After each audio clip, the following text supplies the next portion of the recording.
All right, everybody. I don't know for sure if I guess you can see me from here. All right. Um, I'm gonna recap and tell you about where we're at with these seats. Uh, I got a lot going on. I kind of just worked on them in my part time whenever I should have got them done, but anyway, that didn't happen. Um, this is where we're at. Uh, we was on my last video. I done these seats on the bottoms. We took them apart, but if you look right here, you can tell that this is just peeling off. A lot of people have this problem, especially on the newer motorhomes. You're going to have this problem. This is a 2021. It's got about 10,000 miles on it. There's not a whole lot you can do but replace it. If you think that you can put some cleaner on it or something like that, you're just more or less wasting your time. And the minute mender stuff like they sell, that's not going to work. Just letting you know before you spend your money. I've already got one of these took apart. On the last video, whenever I was working on these seats, I went ahead and cut all the patterns and stuff apart. That way, all I got to do really now is just put these up here and we cut them out. This shop right here, we don't just do this part-time, we do this full-time. This is the real deal. This ain't no just do it for the videos. We don't just do that. We had to find time to do the videos, basically. But I'm out here today, and I'm gonna do this video, show you some of the tips and stuff like that you might want to learn, or try to learn how to do upholstery work, or see what it's really like, see if you're even interested in it. I'm gonna show you this seat right here. This is the bottom that we done last time.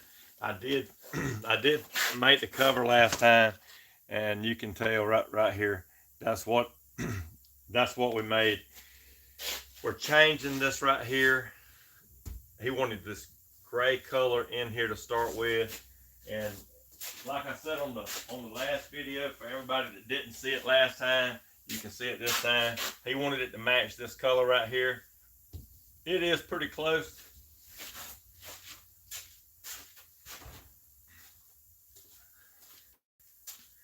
A lot of the bigger companies like Flex Steel, places like that, they have a mill to run their own fabric line, so it's not as easy as it looks like to match up the materials. You have to take and just get it as close as you can. So I'm gonna just stick this to the side. A lot of times I'll take one and use it for a reference point if I ever have to. So, you know, it's got this little tie right in here that goes through. You'd be surprised how easy and how quick they throw these right here together. I don't want you to feel bad if you spend $150,000 on a motorhome thinking that, hey, they just throw it together, but a lot of times it's made pretty cheap. Not like a car. It's made more a motorhome. A motorhome's made up of a lot of different things, kind of like the Johnny Cash car. So anyway, I'm going to start by, if you look at this seat right here, you can tell the way it's designed. The center part right here is the darker color, and that's the way we're going to do it. We're going to just trim it out with the brown. That's kind of a buckskin light. It's a light tan. So that's what we're going to trim it out with. We're going to do these seats right here the same way. Upholstery work is not as fast as you think it would be, but I'm just going to take some of these pieces that I know is going to be on there, and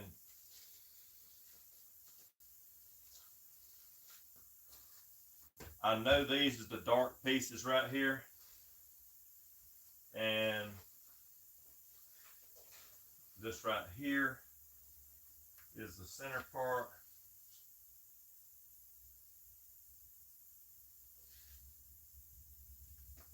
Okay. Remember that piece that I showed you in the backrest? I'm going to show you how it works. So in case you ever want to know, you'll know how it works. Okay. When this piece goes over here like this, just to hold that seat back, they have a little bit of glue on to glue the foam together, and they just stick it right through here.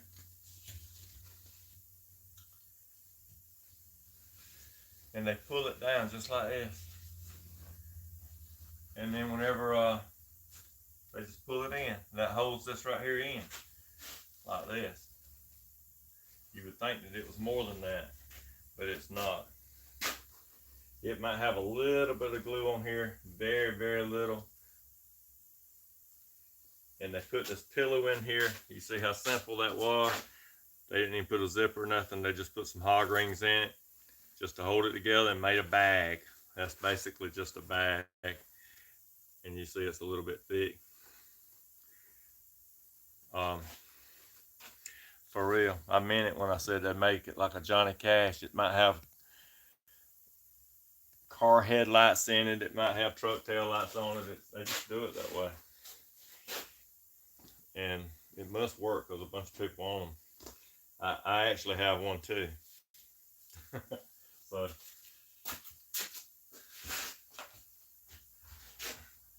I'm gonna bring y'all over here just a little bit closer where you can kind of see.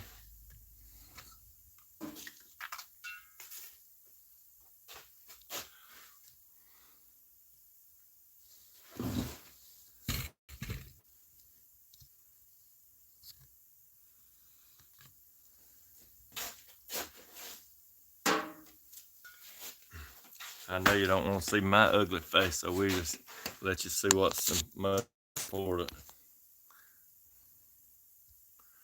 Okay. I'll try to explain it to you as I go. I feel kind of like a broken record trying to tell you, but I will tell you again, because sometimes you have to have that. Hey, the camera fell. I don't know why. Oh, I do know why.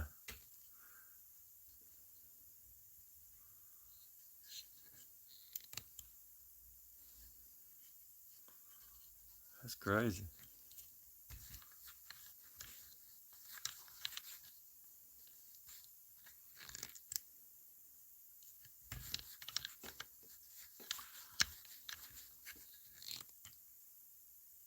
Okay, y'all, we're gonna have to do something different here. This and I like it.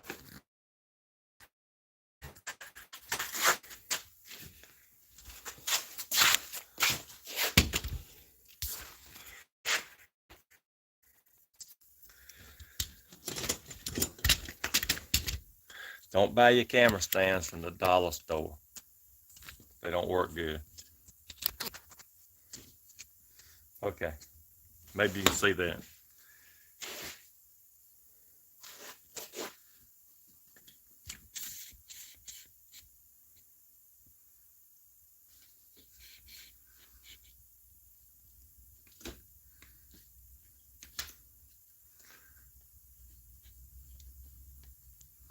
I don't know if this being older is better, but hey, it is working better than the new one.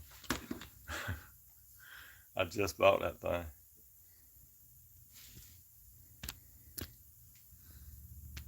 Okay, here, maybe you can, maybe that'll work. All right, so get you a Sharpie. That's what we're gonna do here.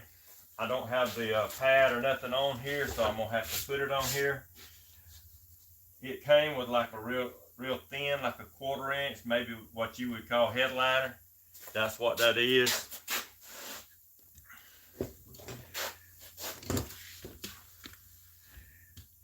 And I do have some stuff like that.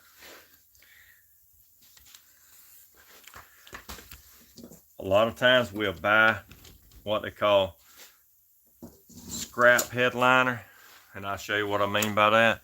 This piece of headliner right here, some of the backing is coming off of it, but the rest of it over here is fine. I mean, you could use it, but when the manufacturer made it, and it's just cheaper.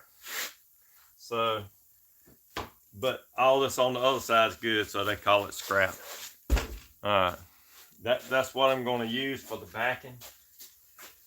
Maybe on this, or either I'm going to use the pink. Probably the pink, it's a little bit thicker on this part because I am going to pleat this right in here. If you look, like when you take this apart, if you look how it's like they sewed. Normally it's a 1/2 inch. You use a 1/2 inch on the edge and that's enough. But the way they done this, they just sewed it maybe 1 inch, and I don't know why. Maybe their measurements is a little different than what we use over here at this shop. All right, when you draw your patterns,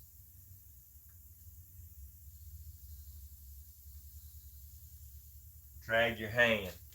You drag your hand like this. That way you can draw a straighter line. You don't want to do it like this right here, like you're writing. You want to do it like you're just like this. Drag your fingers. When I have to get up high like I'm doing right now, I'll drag my fingers like this.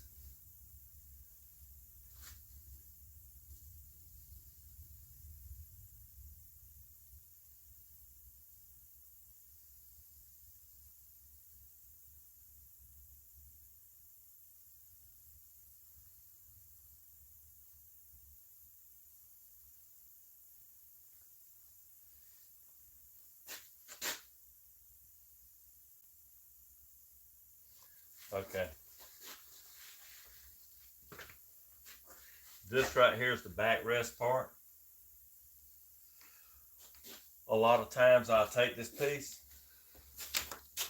and fold it to make sure that I got it really, really close, because one side's the same. It's not different. It is, both sides are supposed to mimic the other. That's the reason the seat looks the same on both sides. Unless it's some kind of special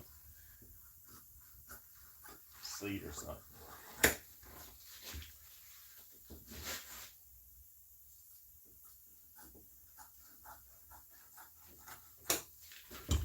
Just take it and fold it like this. Take it and fold it. And you can tell right here that this right here is really, really close, maybe out of the line right here just a little bit. See where I folded it? This is out of the line right here. So we're going to come right here. Now, if you're way off, you might have to go back and recut this pattern, because it could change to the design of the cover. In other words, you don't want it to be over here like this, and you got that much right there left over. You can't do that. It's got to be real close.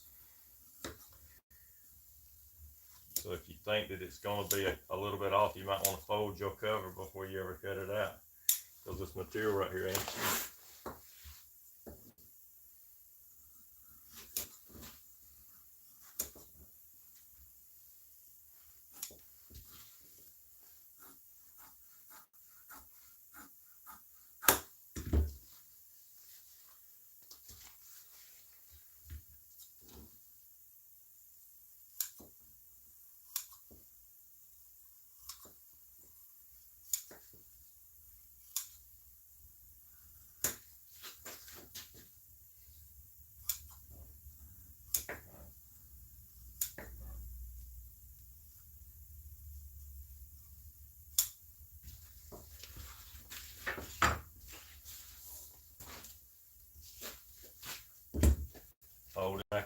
make sure that both pieces is alike.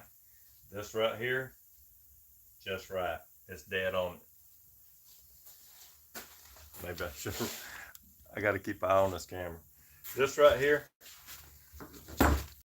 like I said, I folded it over again, and you see that is dead on it.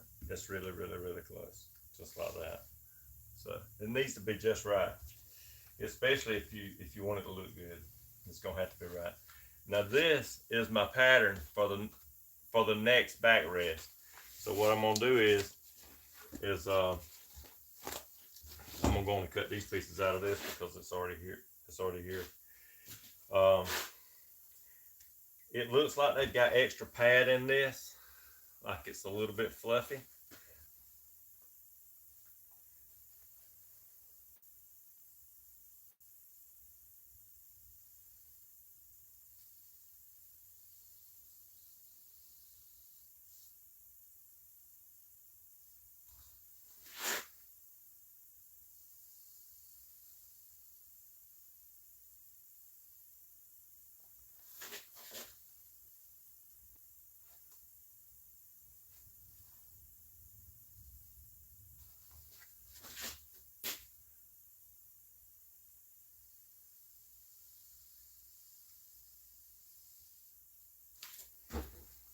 I made that a little bit big, so I just went inside the line about a ½ inch.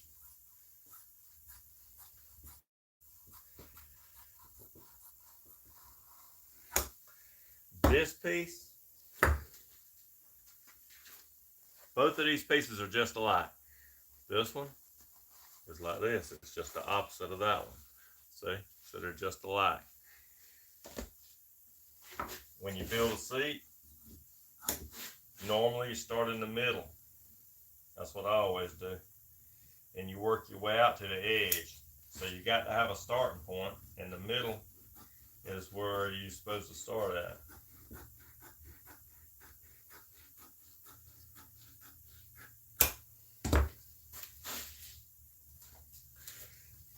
Alright, so when I fix these, I got to make another one just like this, and then I got to turn it down and make two just like this. That's the opposites of what I just cut out.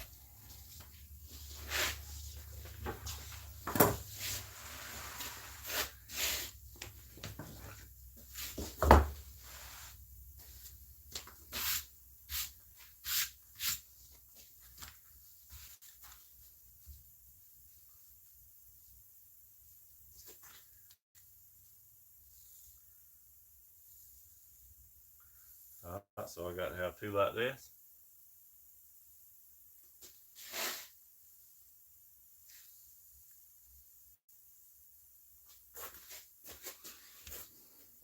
I'm gonna back you up just a little bit. Let me see who all's on here. Hello, hello.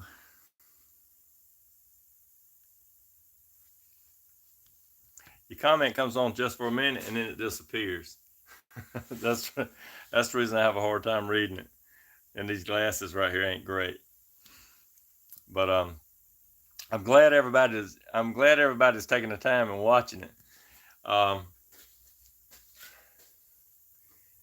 might not be the best teacher. They did ask me to teach this upholstery a couple of times, but I didn't want to teach anybody to go into competition against me, and that's been a long time ago.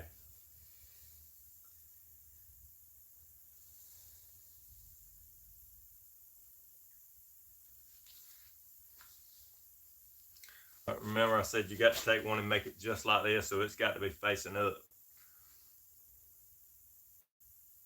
Tricia, hey Tricia.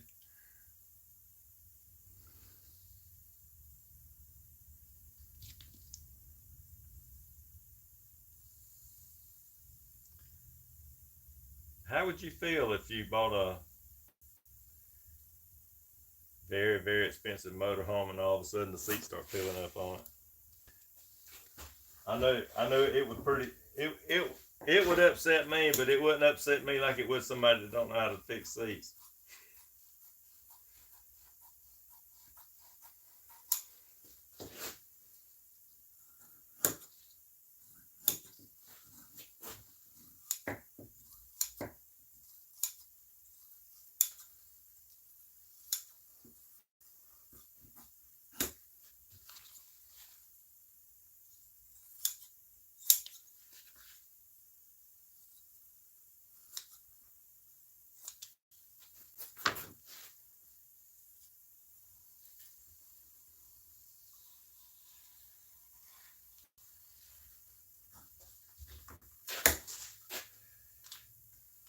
You know, scissors are right-handed. I'm left-handed. So, so whenever you learn how to, if you're left-handed, you're gonna have to learn how to do things a little backwards. Hey, Monique. Hey, everybody.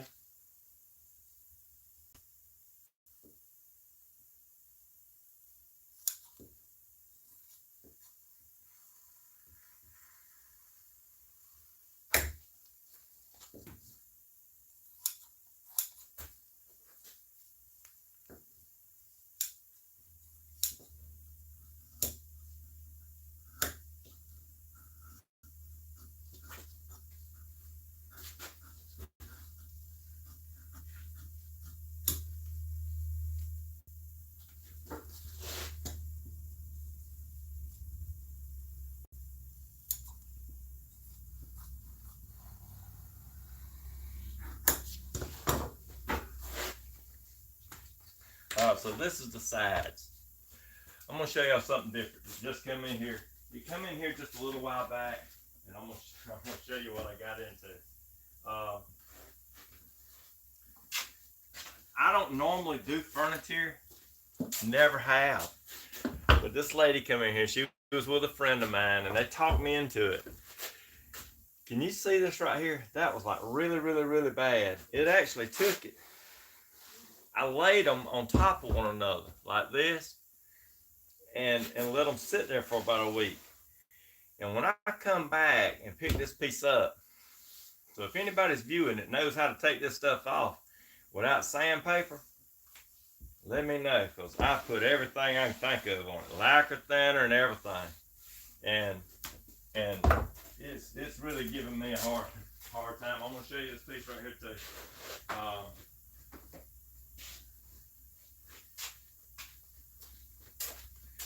They were took and put on top of one another like this. This piece, you see where I had to sand that off? I'm having to restain that right there, because this right here where it sat, that's where that armrest sat on there, just like this. It sat on there, and this, it's like this same stuff right here that's peeling. Look here, you see? I mean, you see how that's peeling off? It's the same. This right here stuck on these, and these were dry, you know, stuck on this right here. And I'm telling you, it's like I can't get it, find nothing to get it off the sandpaper.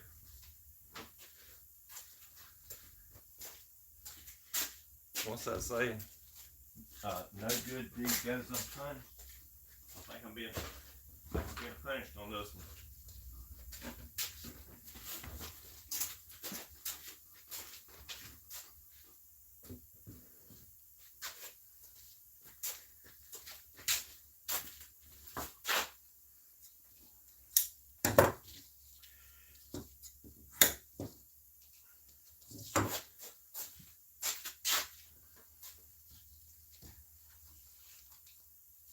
Maybe I need to get Helen from Georgia out here to show me how to do this. Y'all know she used to work in a textile mill. She might know. She might know how to do this. Okay. Here's my pieces. I got them for both backrests, and that's what you do is you cut them out. When you cut out one, you cut it out for the other seat. So we got this much of, I'm gonna stick it in another place, but we got this much done right here. Still got to cut this piece out. Still got to cut this piece right here out.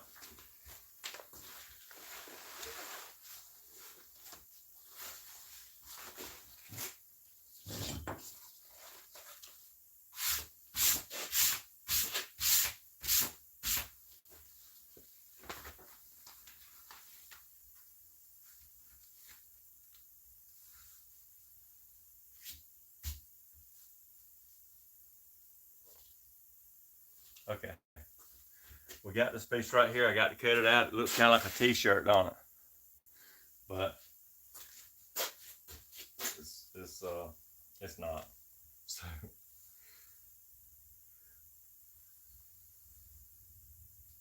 you see me draw this out like this right here without moving that material. The reason I'm drawing it like that without moving that material is because I don't put no pressure on this pen. It would be easy to get off the line. You can't put any pressure whatsoever on that pen whenever you draw in this line like this. See?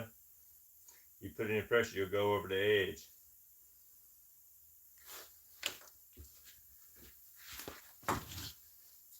And that is a permanent marker, so it might mess something up if it got on the material.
So we got this piece, we got this piece,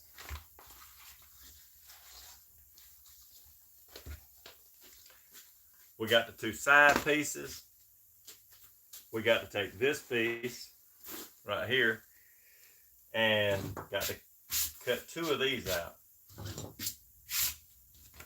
That's another important thing. You got to keep up with how many pieces you got to cut. If you look at this, I'm going to show you something. You look at this, do you see right here where they pulled this right here back? You see? They pulled this back. I'm going to show you what I'm talking about. That was to make the curve on the top. Okay, we're going to come right in here.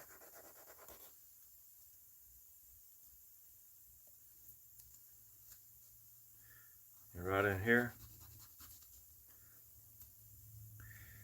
They gathered that around the edge. So if you're making your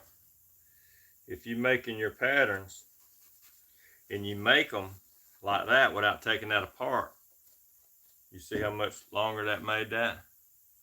See? If you don't ungather this on the sides, whenever you make this pattern, it's gonna come up too short. Okay.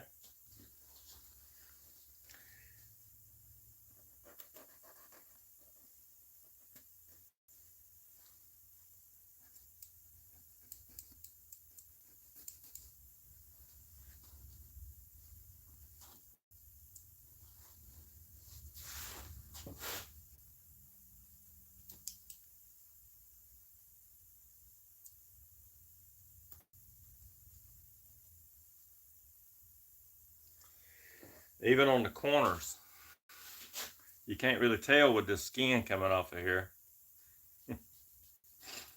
with the peeling. But right here in the corners, they even gathered it. The reason is this foam right here, they made it thick. And they tried to make it have that pillow look.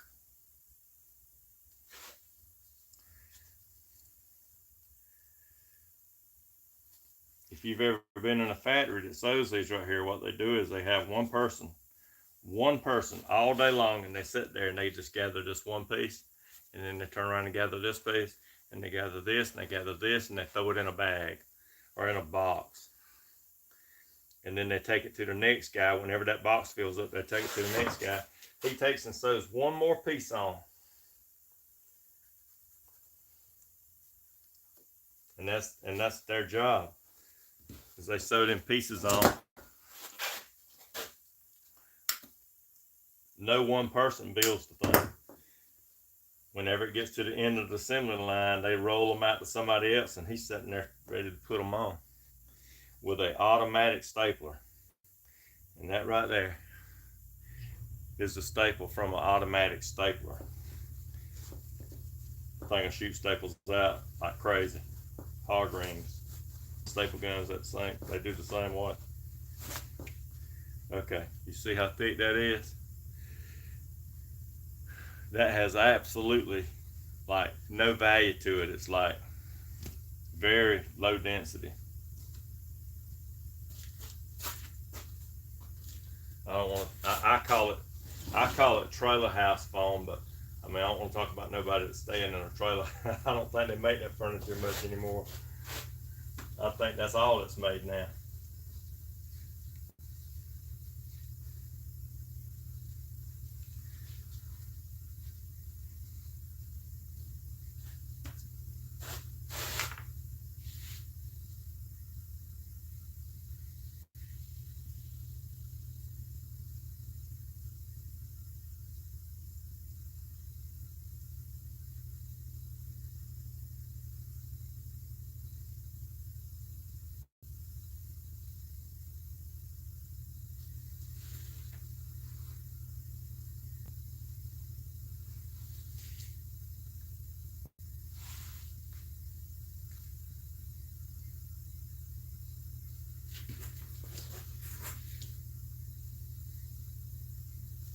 All right. Whenever you're making a pattern like this is the way sometimes you got to do it. Whenever you don't have a real good shape. Come over here.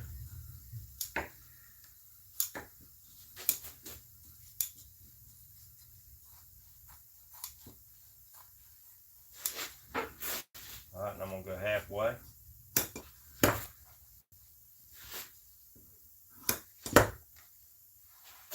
Just like that.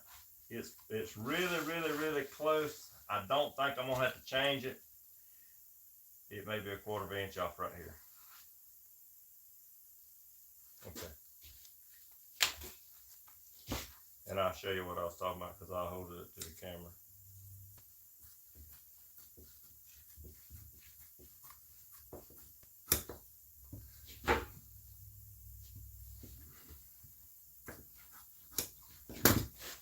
Okay, when I trace that out, you can tell I got a little bit right in here. There's a little bit in. I don't think that would have changed it too bad, especially after what I've seen them do. But I try to make it as close as I possibly can and give the customer the best job they can get.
Alright, so there we go.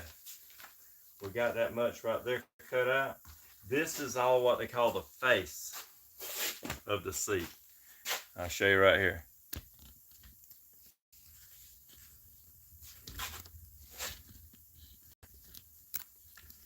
Alright. This part right here, whenever you get a seat, it comes in your car or whatever, and they say, hey, it's got leather in it. All this part right in here, is leather. They call it face leather. This part right here on the side, right in here, this is going to be vinyl. It's not going to be leather.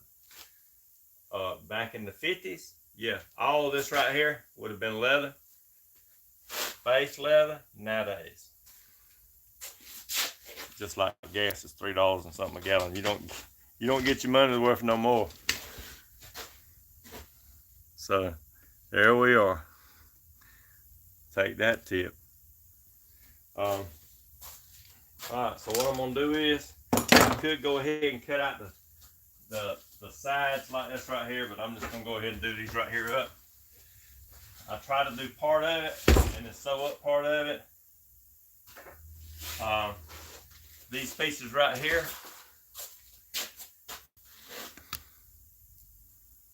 these pieces, I'm gonna, it's got the lines on it, and what I've done with the other ones over here was I just sewed 2 lines side by side instead of taking all that apart. I just didn't see the need in having to take it all to pieces. This is pink foam right here. It's actually the best foam that they make. If it's the white foam like this right here, it used to be white, it turns yellow when the sunlight hits it. I don't think it hurts it, but it just turns yellow. So these pieces like this, I'm just going to take it and put the 2 lines in it. That was cut apart right in here. See where it's sewed together? That was cut apart. That's called a French seam right there, where you split it. You lay it open in the back, you split it, and just sew down on each side of where you seamed it together.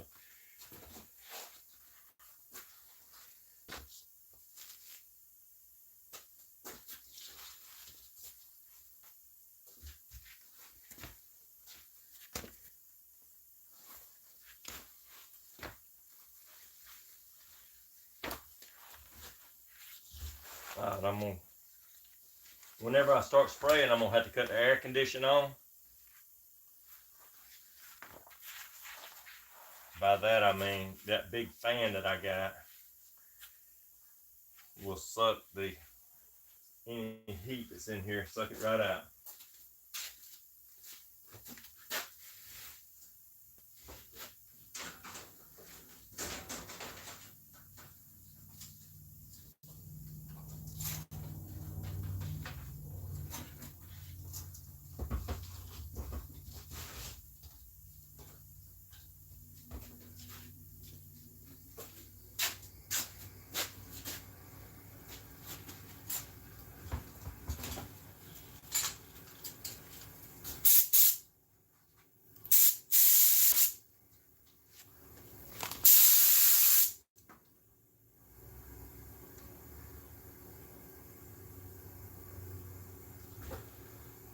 This glue gun right here, usually you can let it sit for a few days.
If you're spraying glue like this and you don't have a big exhaust fan that's going to take it right out like I do, you probably want to spray this outside or get you a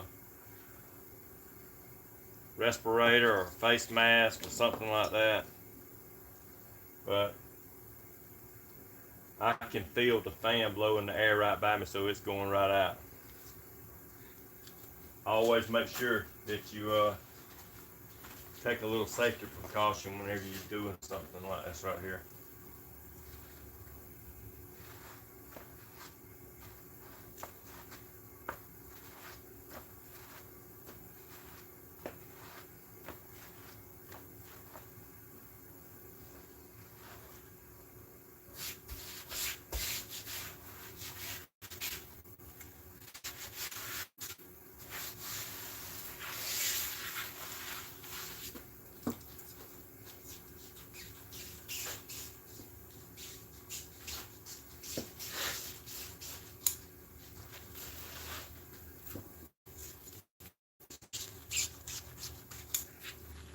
Alright, that ain't quite dry. I'm just gonna let it dry for a minute. If you spray it and it's not completely dry and you stick it, you can move it around a little bit. If you let it dry, if it's just right and you stick it, it's gonna be stuck, see, and you ain't gonna be able to move it around. So give yourself a little bit of time. You might want to not stick it on too wet. Make sure that you stick it on when you can still move it.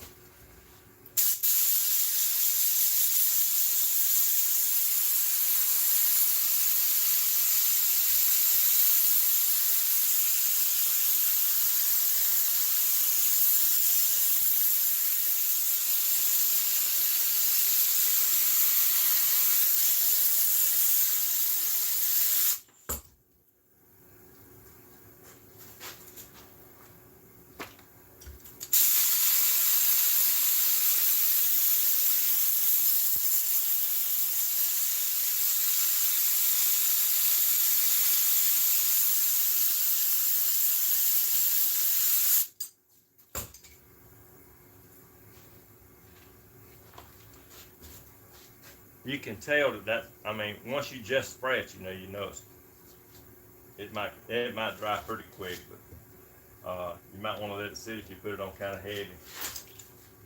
This right here is like snot coming out of this gun.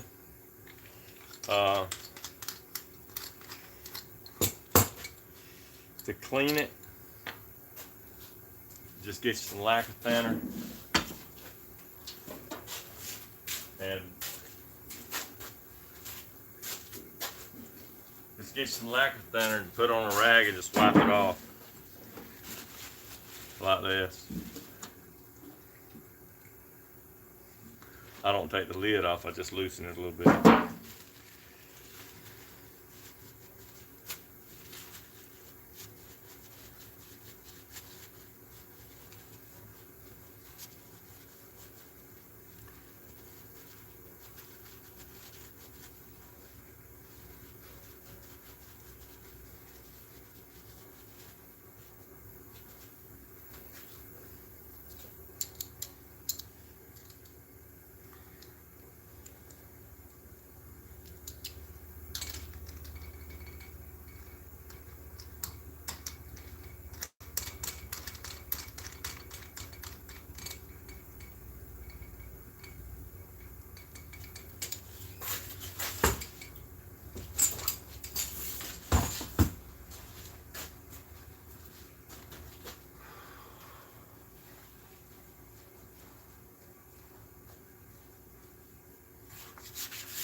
And that's it, just that easy.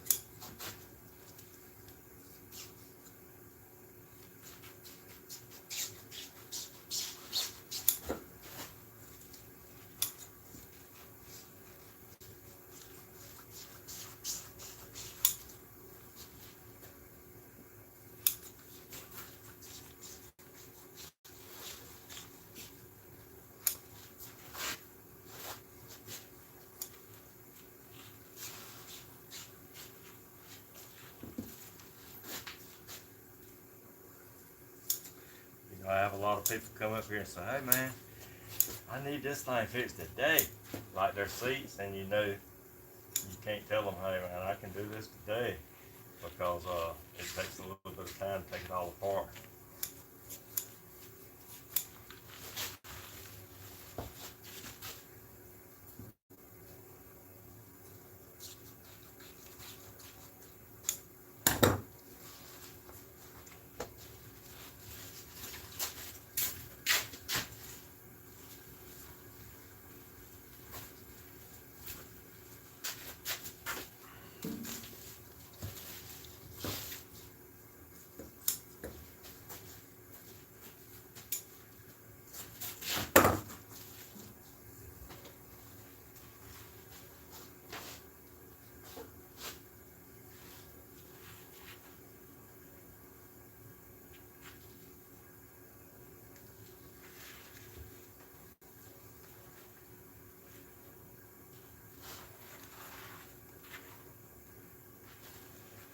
Whenever you start laying your patterns out, you've got to turn them to kind of get as many as you possibly can out of what you're working with. If you don't, great. You'll lose a lot of material.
My thing's down in my glue gun, so I got to try to get that out.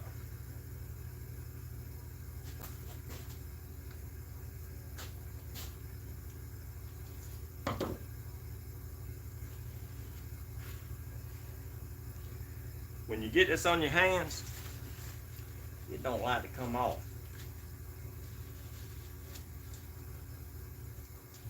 Anyway, put some glue in here. Always shake your glue up.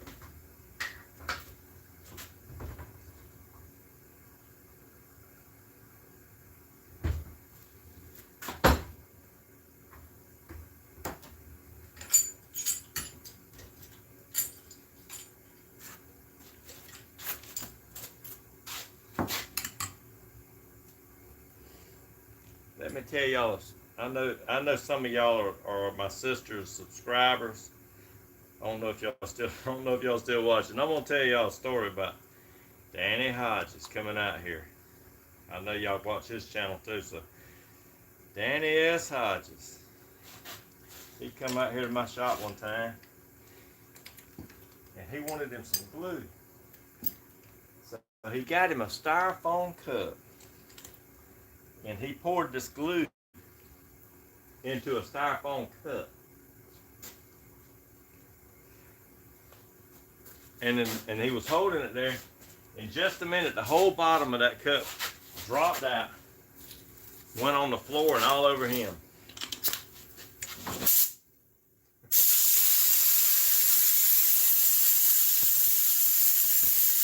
you have to be careful about what you put it in.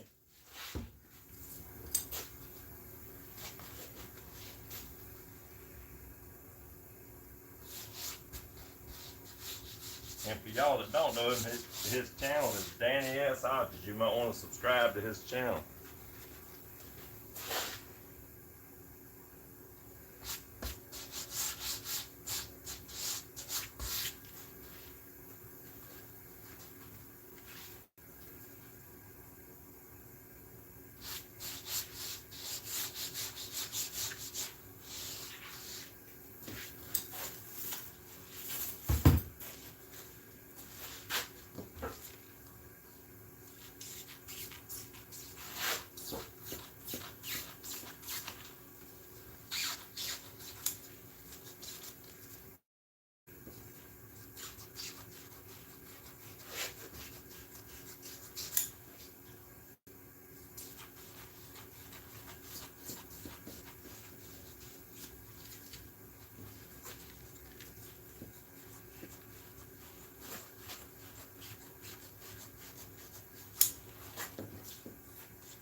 Alright, so I got one more piece right here.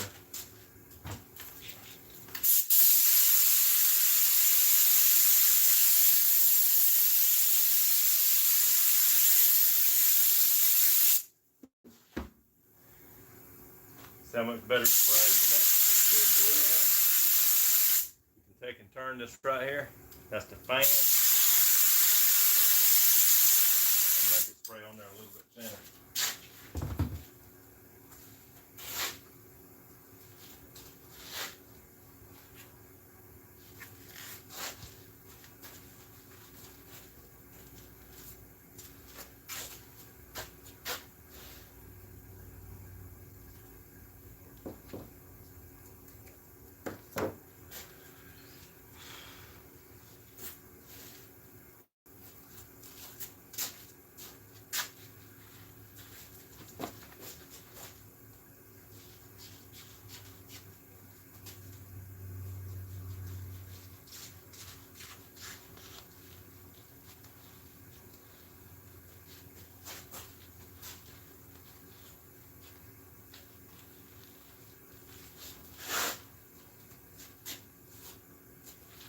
You know, this used to be fun and exciting, but after you've done thousands of seats, you know, it ain't as fun and exciting. It just turning into a job. But I do like to do different things, you know, that make stuff look real good.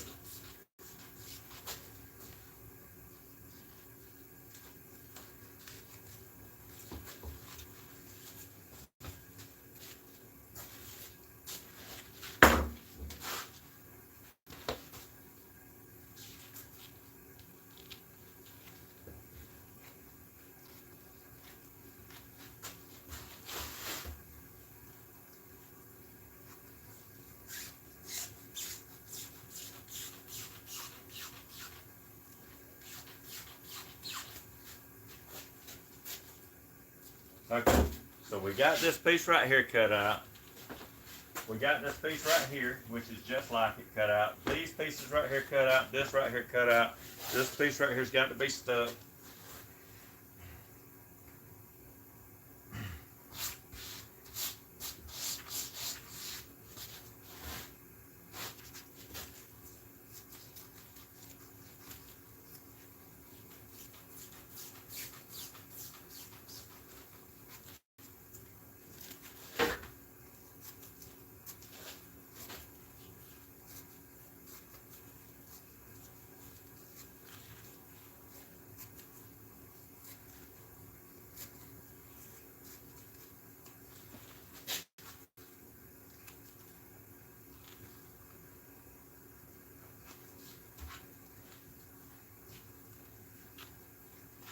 Alright.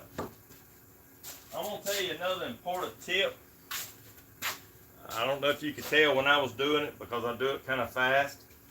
But do you see how I cut that foam right there? How it's straight? Yeah, it's straight up and down like this right here. Even though I cut it real fast, it's straight up and down. This is important. Whenever you cut a pattern out, on how you operate these scissors. When you lean these scissors like that and you cut, a guy worked out here, and which I taught him not to do it, but a lot of times he cut that like that, and he would cut it like that on my pattern. So then when I went to sew it, it wouldn't catch all the time on the bottom side of that foam. So that'd be a good tip to you. Make sure that you hold them scissors straight up. I know you can't look at it and tell that I was doing it, but I was. Anyway, we'll come back over here. I like to go ahead and sew up some of this stuff first, but before I do that, so y'all are still here? Maybe I should say hello, everybody. Y'all know who that is.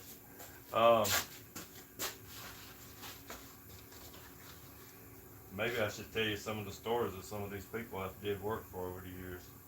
That would probably be more interesting than sometimes what I'm doing here.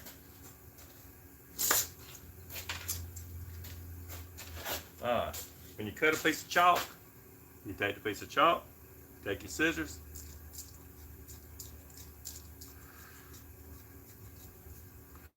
and just make you a sharp point on it. So that's what I'm going to do. I'm going to come right here,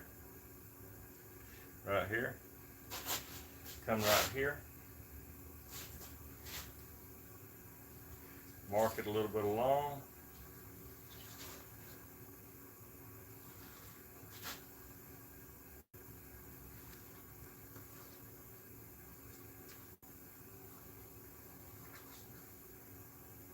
here.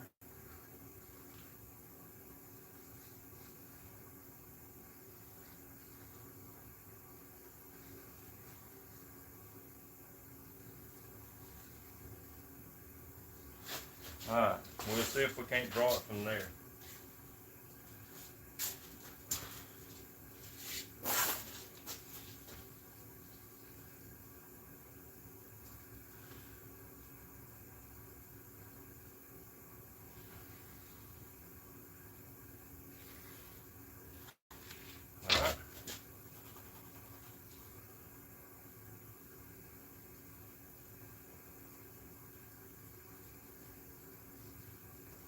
See that? Okay. Alright, then come right over here.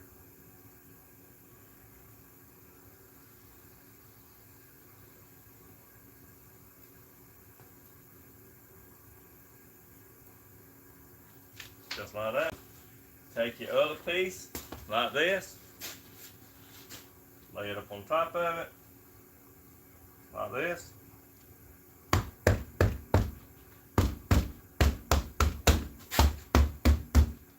Now, you got your marks on this piece.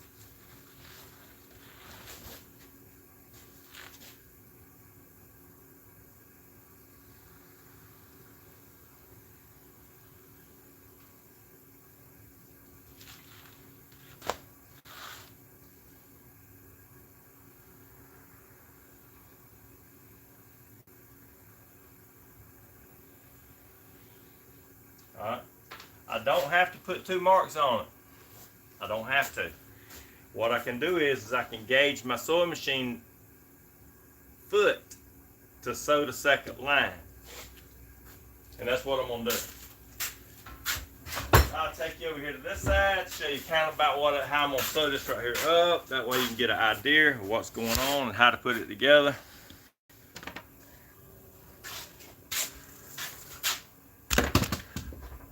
Maybe some of these other YouTubers can kind of take my idea and make them a good video. Because I don't know how to do a lot of editing and stuff like that. I just know how to do the work.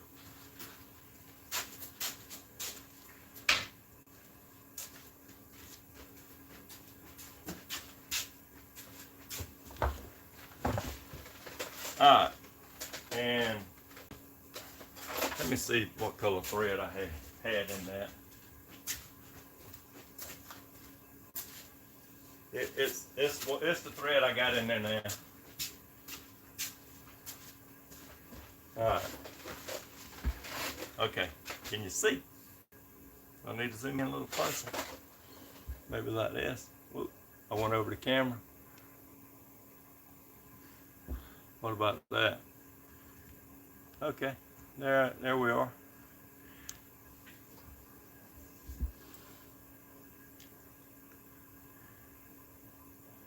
Hey Pat.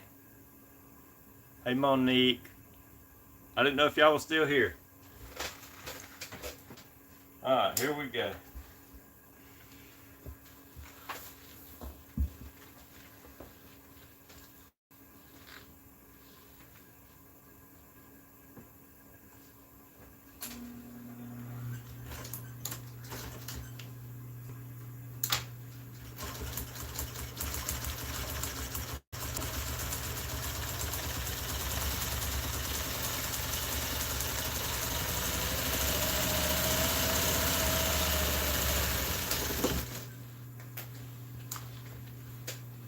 Alright, so there's one line.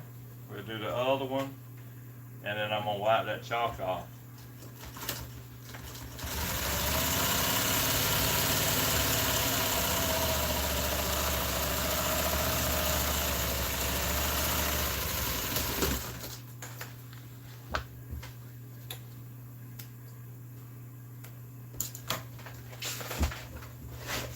Give me just a sec. Let me get a napkin to wipe that chalk off.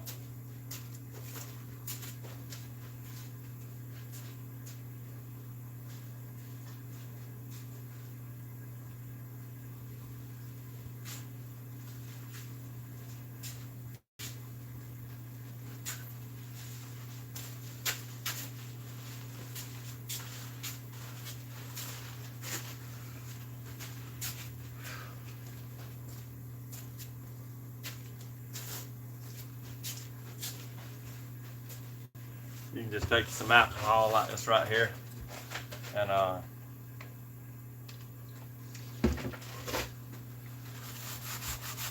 wipe it right off. Then take your other line.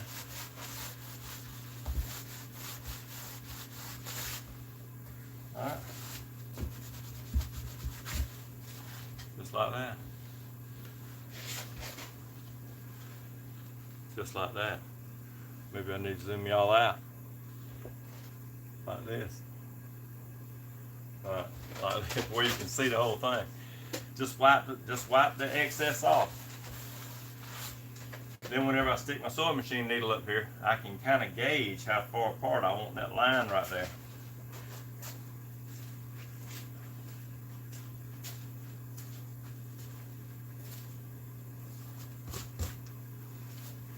And the way they're sewed, it's almost a ½ inch apart. So we'll come right here.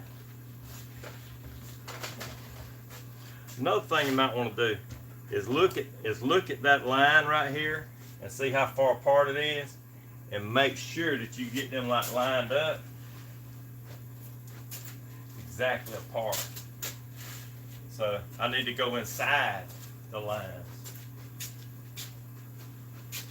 So whenever I sew this right here, I need to sew inside on both sides to get it to where whenever I put it on that seat, it's at least the same distance apart.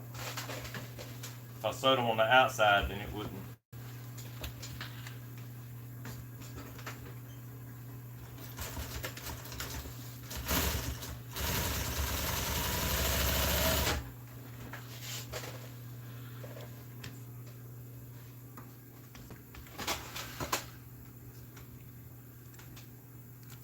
Okay, let me see. Right here. You can see how I'm sewing this. that seam. I'm keeping the edge of this foot right here on this line.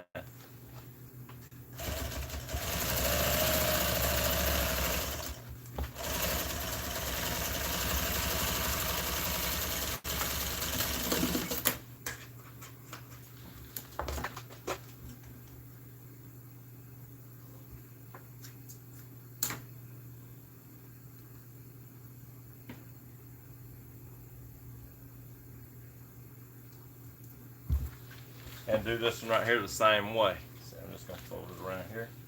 Come right here, catch it right there.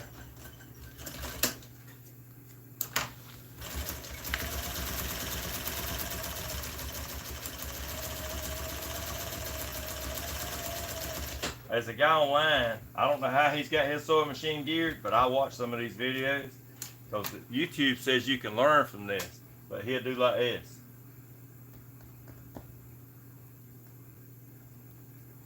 He don't talk, really. He just does, and he goes real slow like that. So, you know, maybe you know, somebody can learn from that, you know, but I'm so used to doing it this way, it's hard for me to back up and do like kindergarten steps. This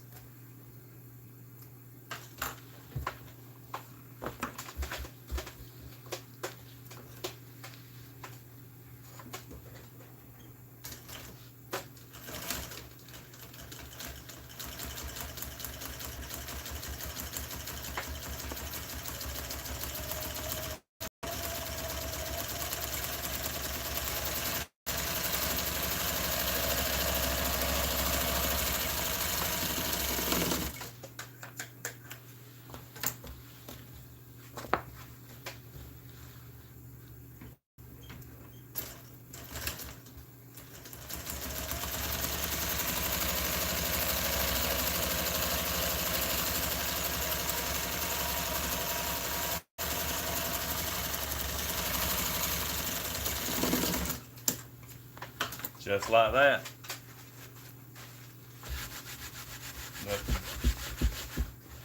Nothing too serious. Wipe all your chalk marks off.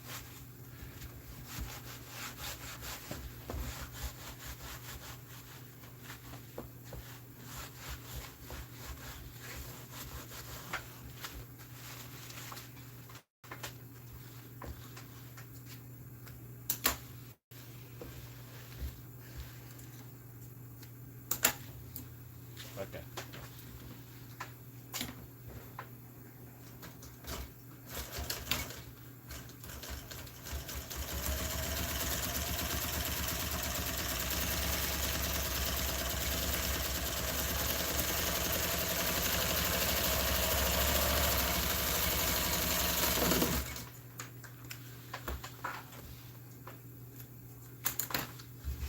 Okay, y'all see how that's done? I'm gonna back y'all up. Okay. That's basically, you just take and sew them lines. I mean, it's pretty simple. Gauge it with the foot like this right here.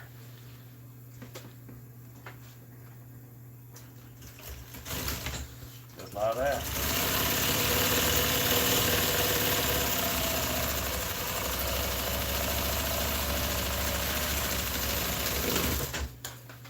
Just like that. Wasn't that easy? I'm gonna get me a cameraman, y'all. I done talked to somebody. He said he's good.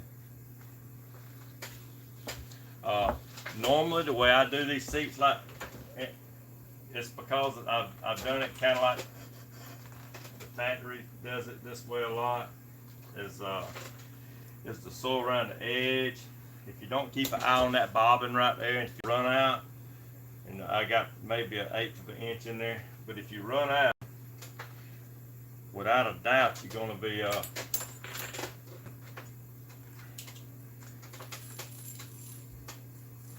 having to put the thread back together, and I know you don't want to have to do that.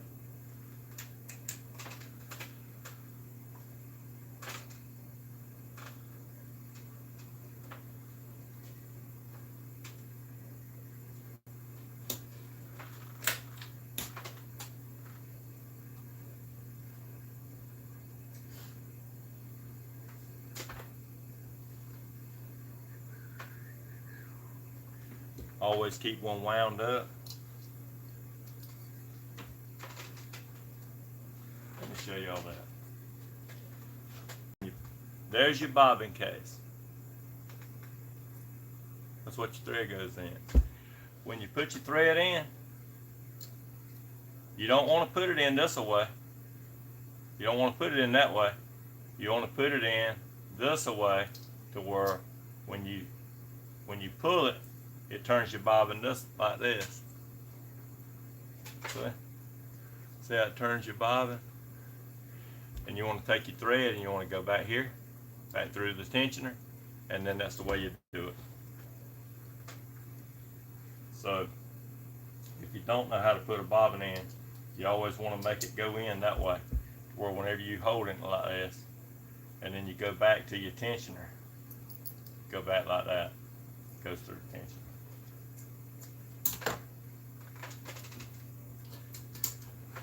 I've been told I should explain more, so I'm trying to explain a little more.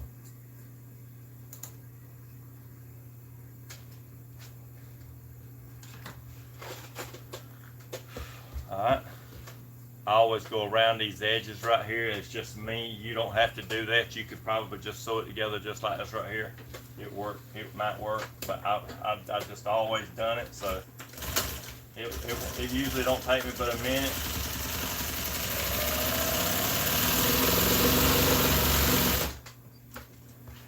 They do it that way at the factory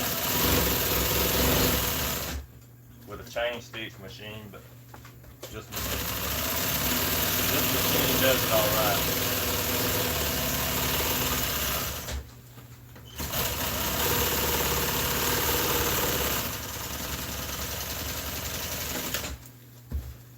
Oh, and here's something else. A lot of these guys, I've seen them do this. They'll take and put this on here. That's a bridge, and it keeps you at the same distance. If you can't guide it by yourself, you can take and put that on there, and it'll kind of help you guide it where you need to be. It kind of gets in my way, so I don't use it. If I had to use it, I mean, I would. It was gave to me. So. Woo. That bobbin done went out.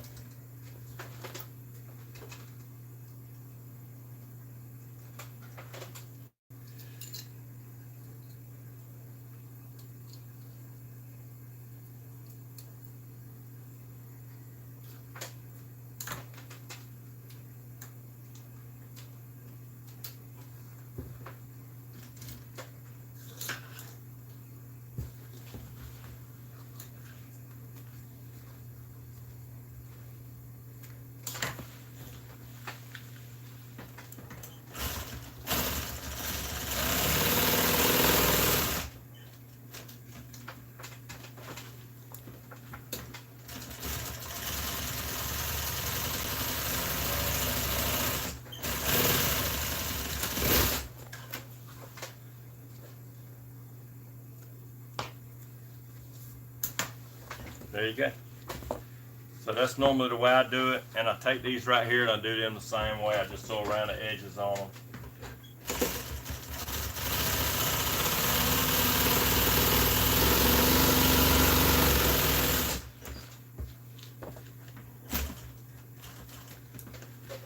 Oh, that wrapped around my needle.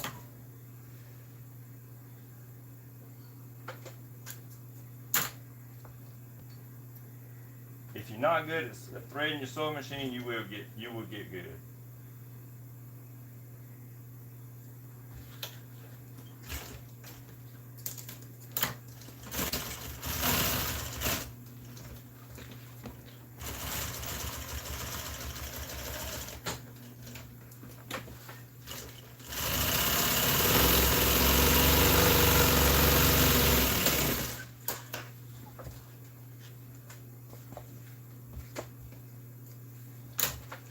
Alright, there's that piece. Here's this piece. I'm going to sew this right here up. And then we'll sew these pieces on the back rest. I'm telling you. All it takes is a little burr on the side of that needle, or tension be a little bit too tight, and you can break like this right here. Had a customer come in here one time and just sat over here, you know, just talking. And the next thing I know, I come over here, he just sat and winded that thing, just fiddling, you know, while he was talking. He was just sitting there winding that end. So when I got over here, I was like, man, why does it keep doing this? And I kept looking, and I found it.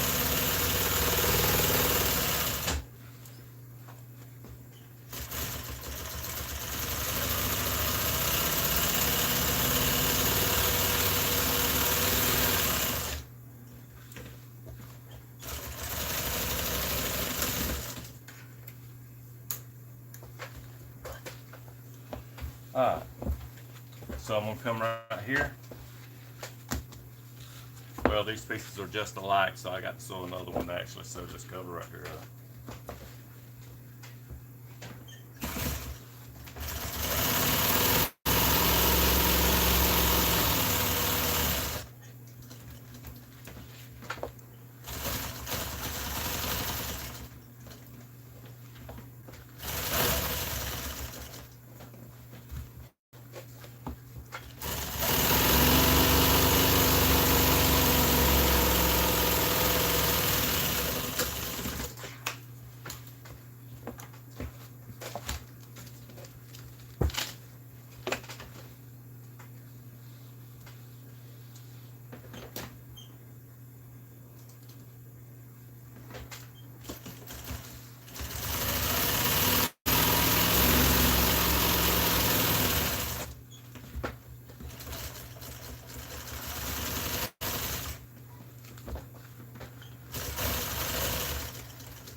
Alright, here we go.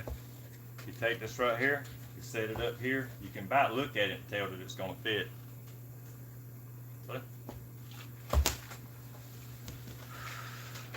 okay.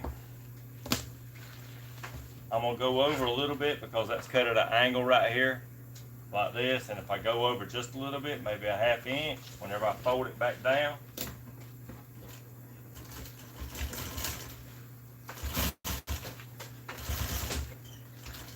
you don't pull this piece right here. You don't pull it back towards you. You actually push it in just a little bit.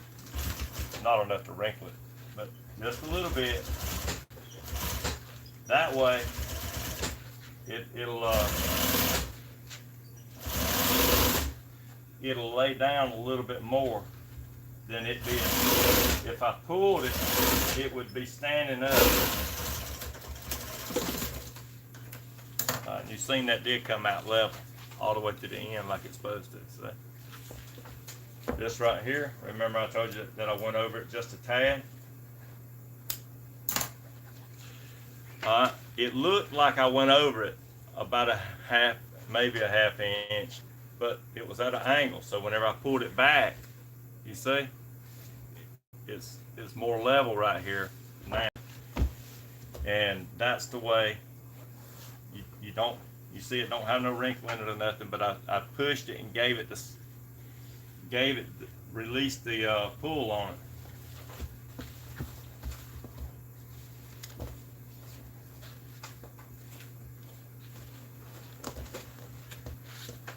Both of these sides, you know I folded them and they're both just alike. When I folded it in the middle, I did this side to make sure it was just right. That's the same as the other one. So I can put this piece right here on. I actually don't even have to measure it. I mean, you can. I know I've seen a lot of people on here. If that's what you want to do, you can do that. But I'm just telling you the way I do it. Okay? I see my little piece of cotton right here just flew out.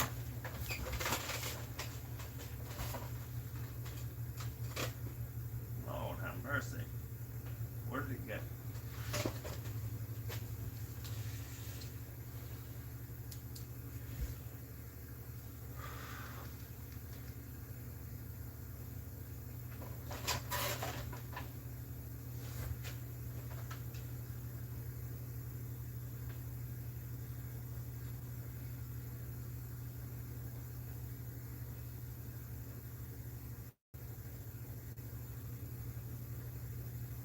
I guess I'm gonna have to look for that at a later time. My piece of cotton that was right in here flew out. I can make another one. I mean, I just, that one already had oil on it. And it does hold your thread in place.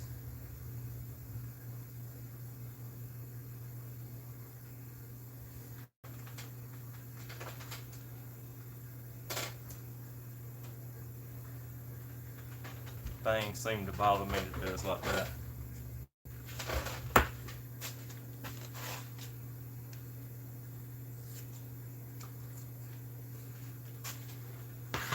What I'll do is just make one.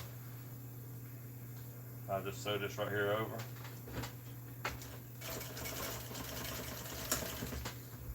Like this.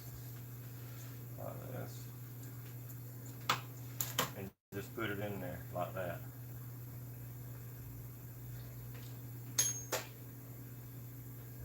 I'll find another piece ready to make one, but that's the way it, all it does is just kind of hold your thread, you know, like that.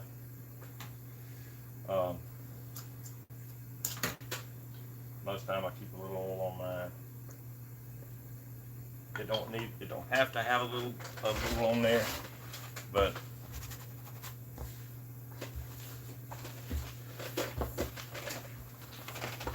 anyway, I didn't ever show you when I finish this right here. You see, it is, that side's matched up too. This side right here, it's matched up right in here. It might not be 100%, but I mean, I could cut it off like that and it would. So,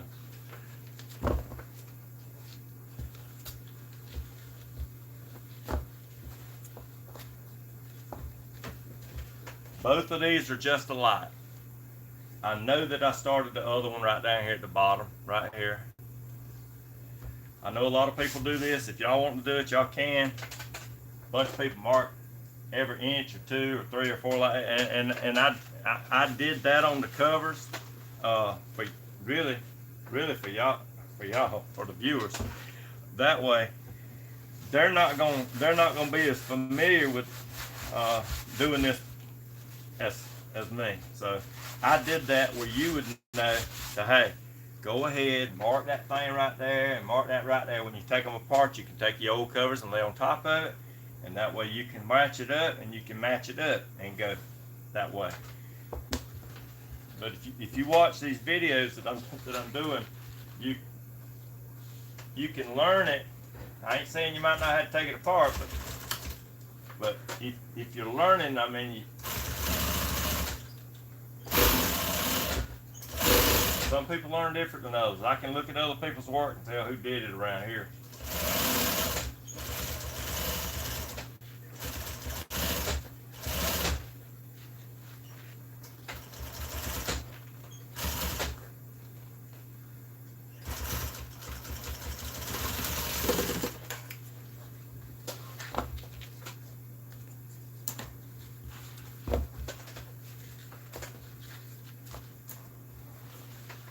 Go over the 1/2 inch. That's what I'm having to do, because whenever I fold that back, see, I can see it right here. The 1/2 inch mark right here is over.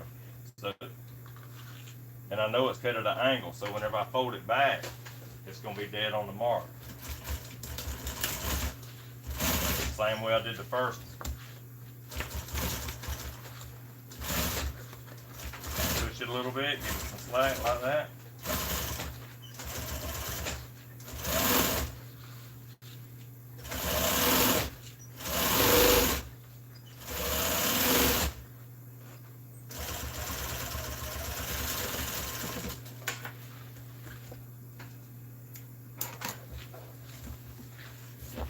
There's a piece right down here. It's called a tail that goes across here.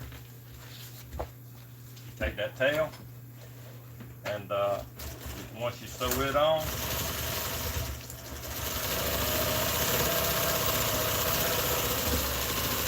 it ain't folded back or nothing. It's just sewed on, and So you just sew that on, and that's what you put it's a hog ring that holds it into place. So I got some more pieces that goes right up in here.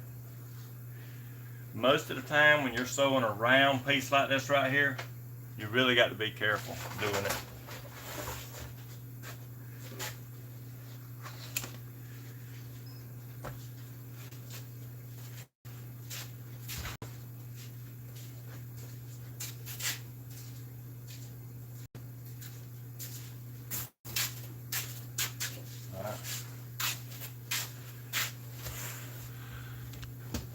Alright, these pieces right here, I'm just going to bring it over here. So these pieces right here are, see, I never even put no foam on them. And I told you that that piece is a little bit thick. I don't know for sure if I'm going to put it back like that. I might put 2 pieces on it.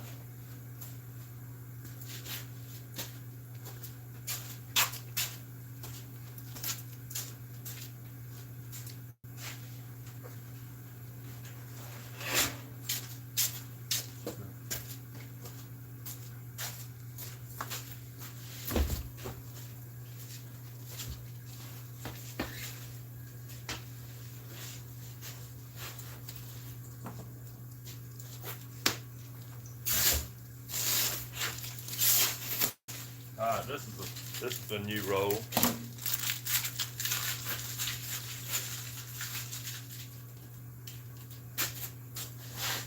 When you pay more for this stuff, it makes you appreciate it more, so I really appreciate this roll. It makes me not want to waste it too much. Alright, so here we go. I'm going to take it, just lay it out like this. I don't know for sure if I want to double it. I might double it. Crap. I don't know. I might.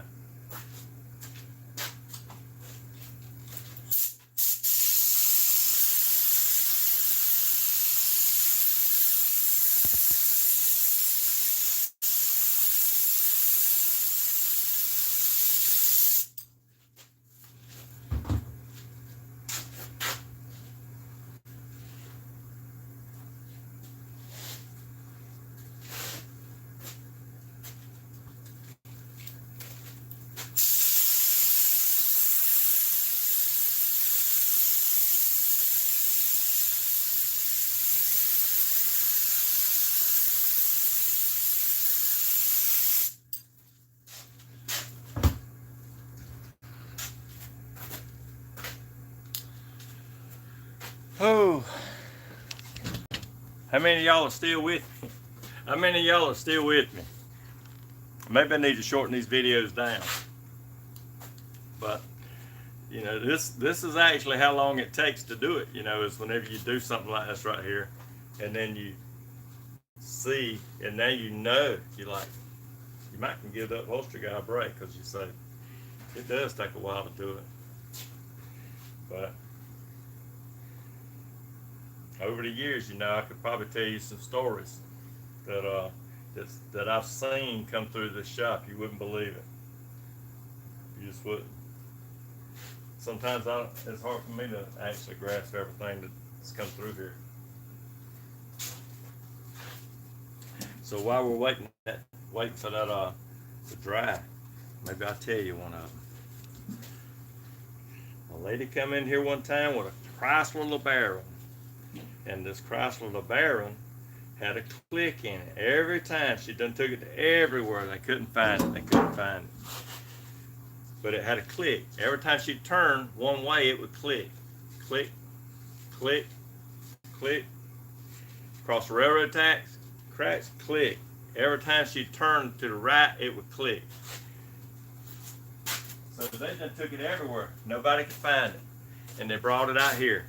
And I got a guy that was working with me. We drove it up the road, and I laid in the back seat, and I was trying to figure out where it was. We got back, and I pulled the door off of it. And inside the door panel, inside on the other side of the glass, when you let the glass up, you could see it. But on the other side of the glass, it had a big washer, about this big around. and it had like 3 or 4 layers of duct tape on it, and it had wrote on it, "You finally found it."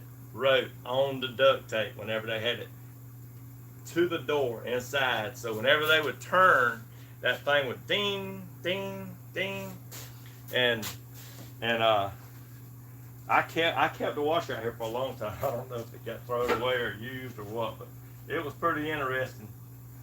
The whenever we found it. Another time, a man come out here, and every time he would turn either way, it would click. We never found it.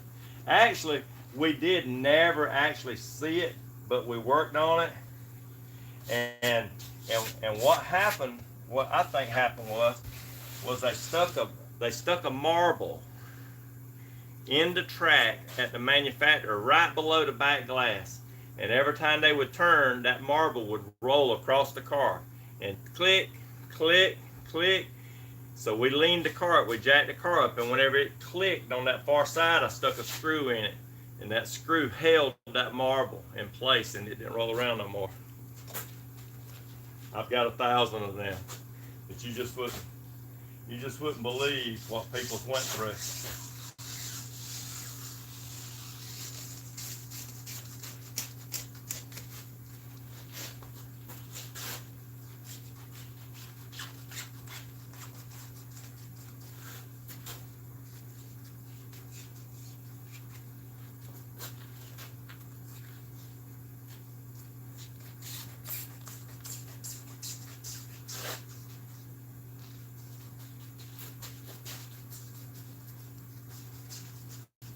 Alright, so what we're going to do is I'm going to come over here. I'm thinking about putting that 2 pieces on here, because which this is real thin, so it mashes down like it's nothing. So I'm thinking about putting an extra piece on this right here. Maybe not a 1/2 inch thick, even though that right there is kind of thick. I'm thinking about not putting. Thinking about it.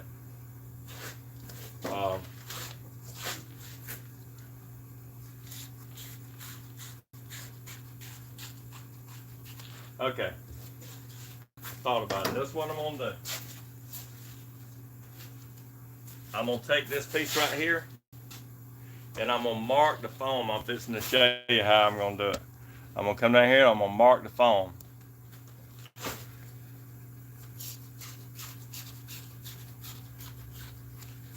Okay.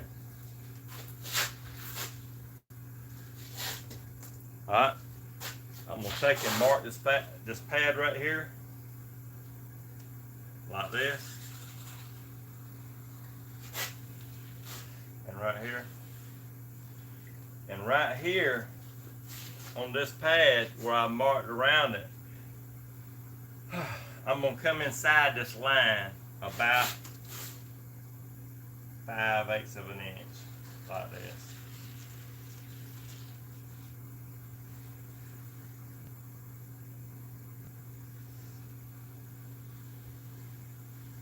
Like that. Come right in here.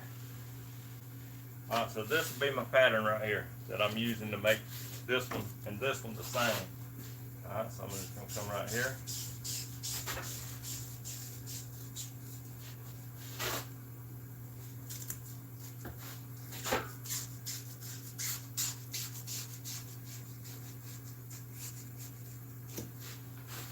I can cut a straighter line with these scissors than I can draw most of the time. So I can straighten it up if it don't look exactly right.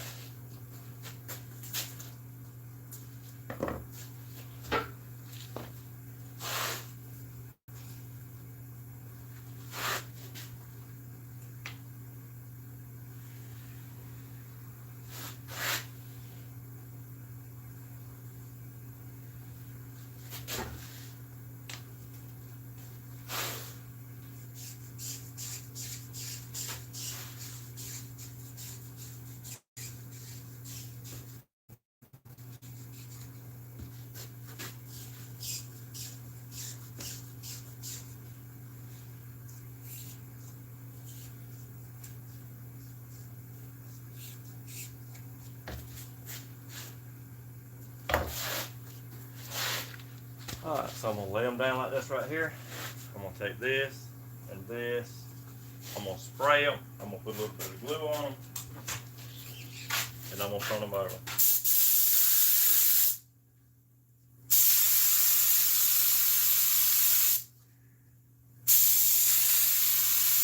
I try to keep as much glue off my table as I can, so that's the reason I'm spraying it on top of that piece of pad. I'm gonna glue it anyway.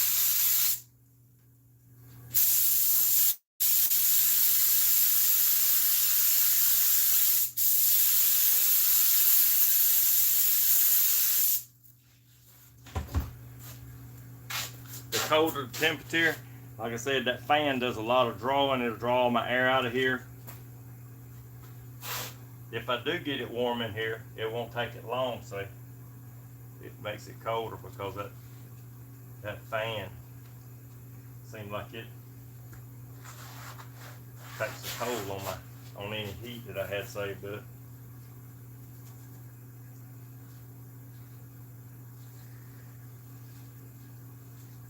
It's like a restaurant fan that draws all the smoke out of the restaurant.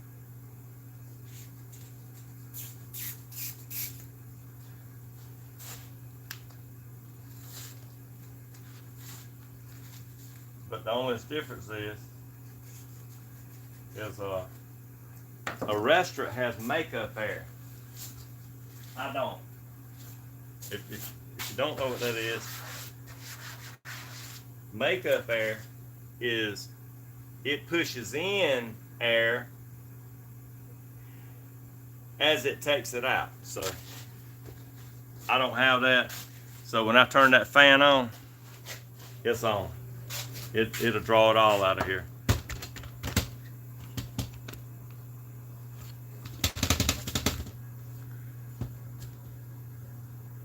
I'll straighten it up when I get there.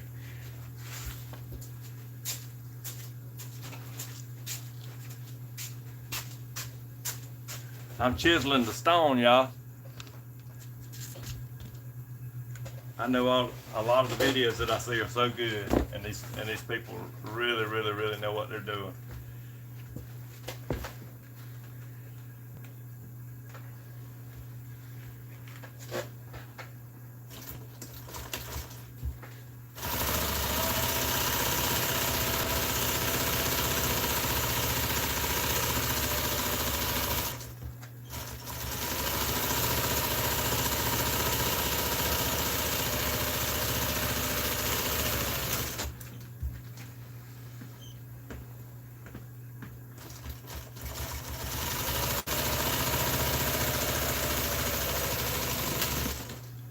All right.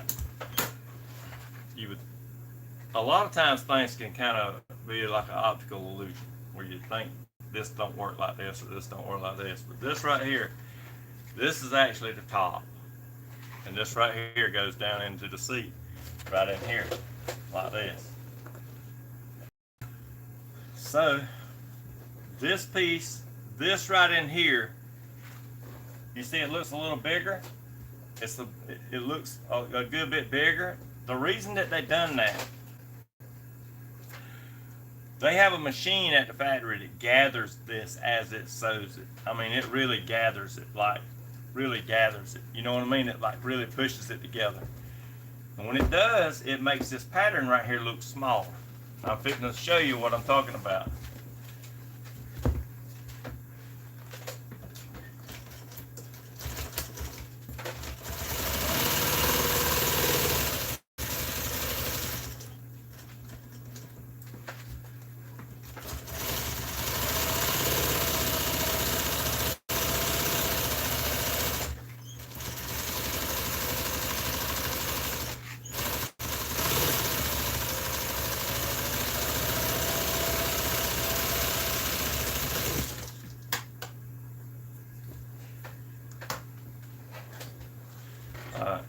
These pieces look a lot bigger. What I'm going to show you how to do is it's gathering. You know, this right here,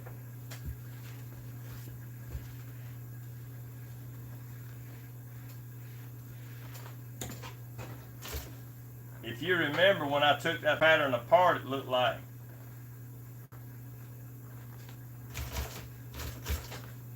it was kind of gathered right through here. Like that. I don't know if y'all can see that.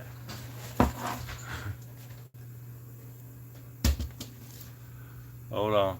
I'll try to show you what's going on. Now, whoops. Right there. Okay. This part right in here don't have to be gathered that much down through here, but when I start right in here, let me see if I can get you right. When I start right through here, yeah, I'm gonna show you how to do it. You see that? You see me gathering that up.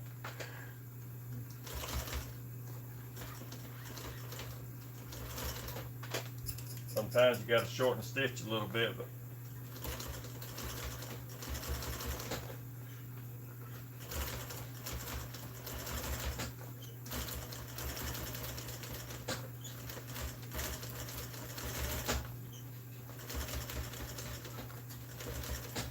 can y'all see what I'm doing? Hold on, let me back up. Okay, can you see what I'm doing? Gathering it right through here, right through here, right through here, like that. Just gathering it. I'm gonna come back up here to the top, right through here. All right, remember, right in here, how it was like that. Like that. I folded that back. I'm gonna come right here, fold this right here back.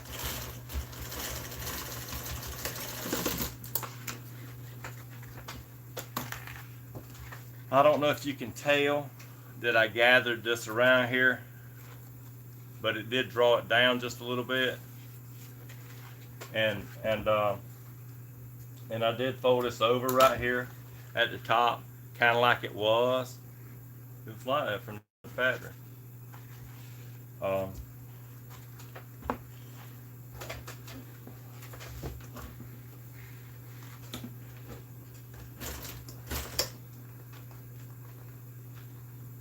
Fold that over. Just folded it over. I don't know if you can see it, but I did. I folded it over this way right here.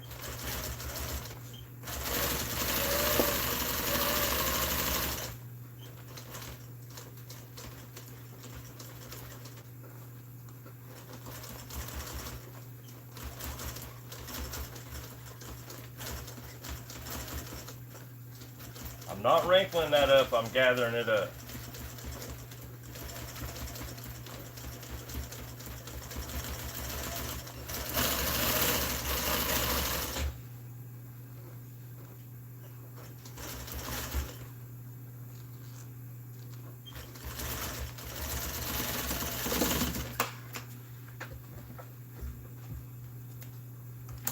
Okay, all I did was gather it up. I shortened the stitches on it just a little bit.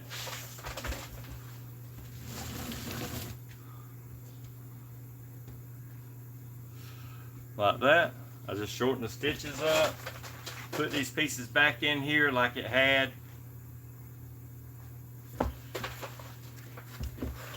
Alright, this right here, I sewed around one of them, didn't sew around this one. I will go ahead and sew around this.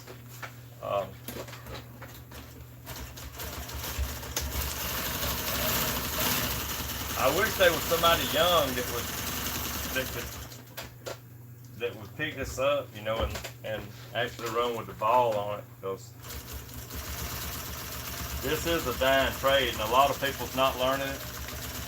I see a few people on YouTube that's been doing it a little while. You can tell the ones that's actually got the capability of doing it. Seen a guy not too long ago, he was learning, and he hadn't been doing it long, but he was already doing some stuff. So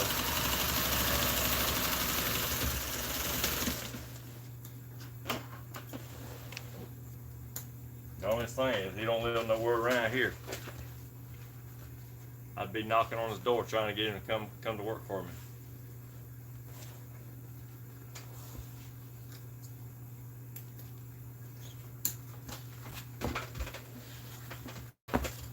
Always start from the center. You take and you fold it halfway, like this.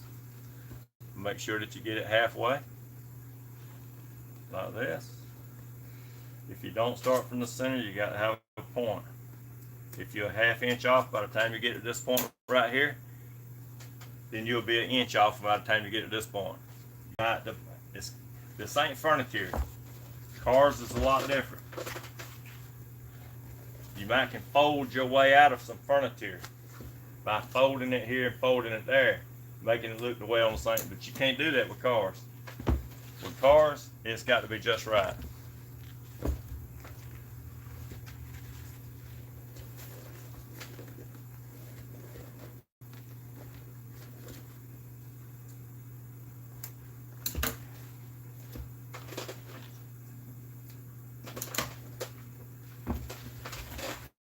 Alright, I'm going to take and put this piece right here in. Let me pull you down. Right here.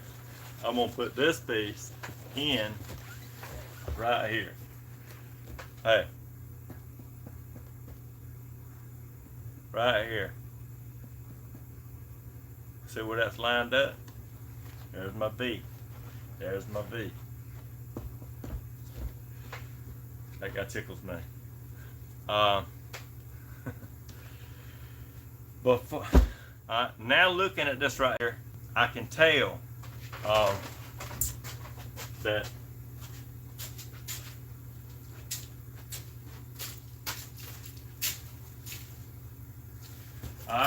the two side pieces have to be on it. This can't be put in right now. It's just like a game of chess. I mean, you can't do the moves. Hold on. Alright.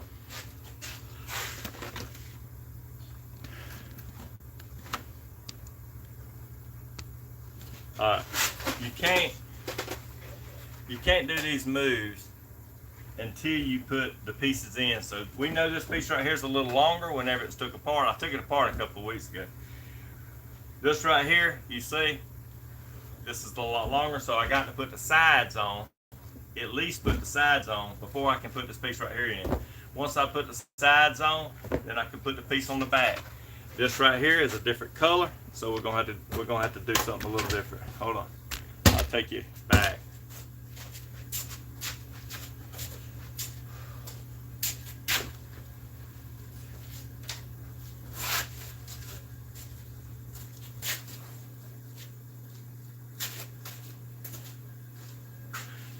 Alright, everything with the pink foam is done.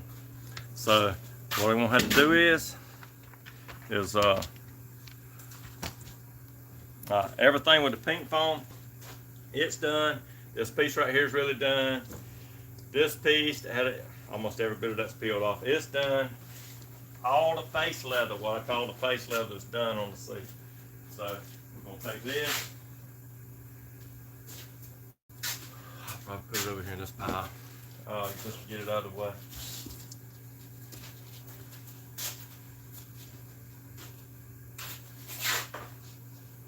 These are the pieces. See this piece? You see how I marked it for the viewers, y'all people? This right here rolls over the top of the seat, and that piece that I just showed you sews onto this right here. So I got to cut these out.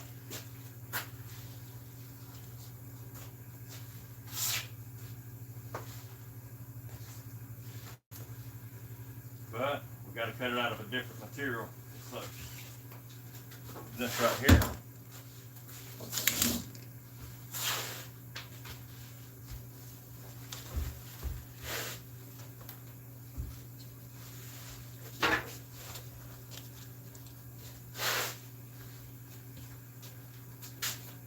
Okay.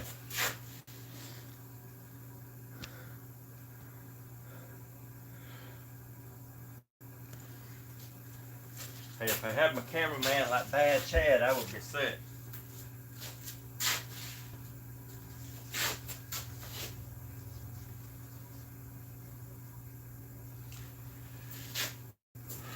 Alright.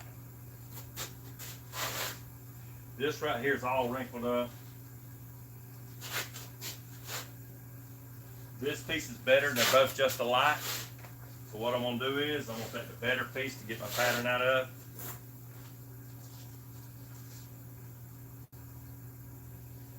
Okay. All you do, just take your top off your Sharpie, like that. Put it in between your fingers and just drag these fingers like this, just like this.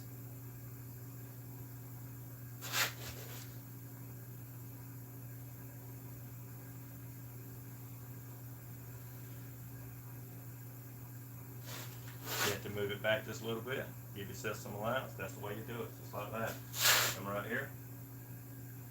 Add a 1/2 inch to it. Come right here.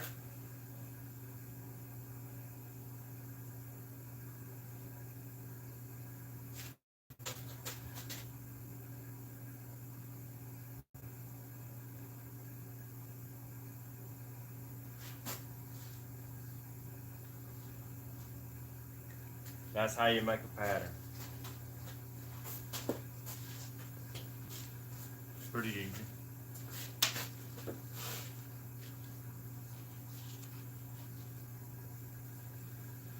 This pattern right here is going to work for both seats.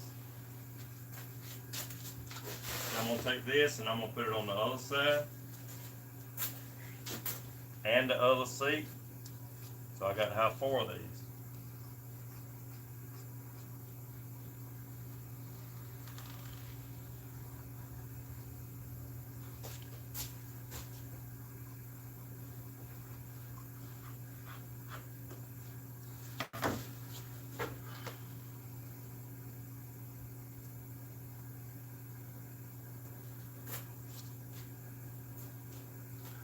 You don't have to use a Sharpie.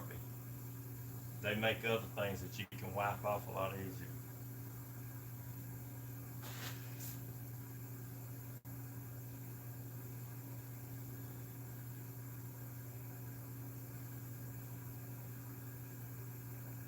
Chalk, China marker, grease pencil, whatever you want to call it, works perfect. Sometimes I wished I would have used one.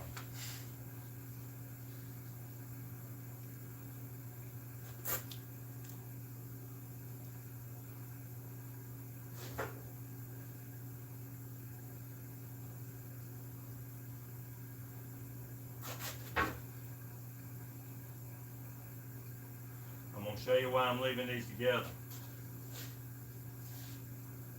Just a second.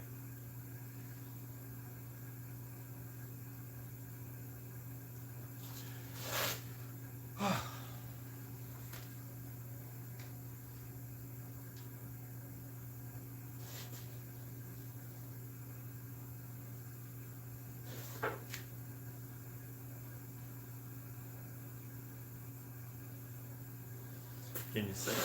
Can you see? That way you know exactly what's going on.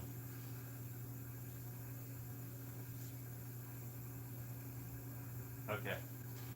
I cut this one out. I do have to glue some foam on that piece. But these right here, if I leave them together, I can glue all these right here at one time. Like this.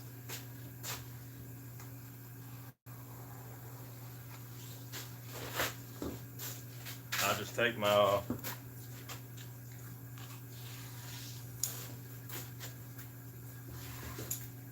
scrap headliner, lay it down.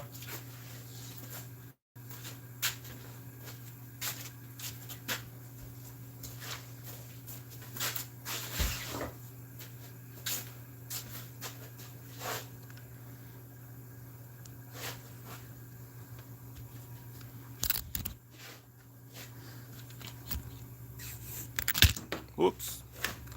Hey, I was trying to adjust the camera, y'all. I didn't mean to drop you. I was trying to raise you up a little bit.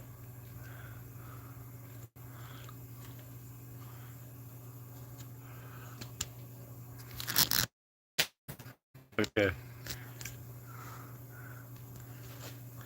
My cord ain't but so long.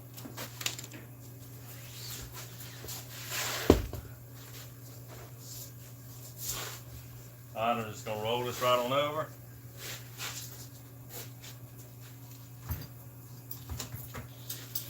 Load that.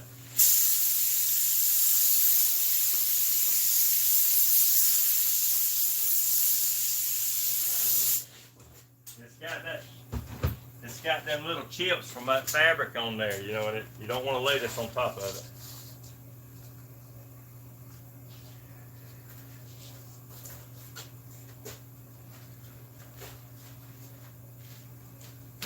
Here's my piece. A lot of trim shops draw on the back of the material. I do too. I do. When I'm cutting it out, I'll draw on the back. But a lot of times when I'm in a hurry, I'll do it the fastest way that I can do it that still does the same job.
Do I need to wait till that dries? Yeah, I do. But I ain't gonna do it. I'm gonna do it now. In case I got to move it, just like I just done.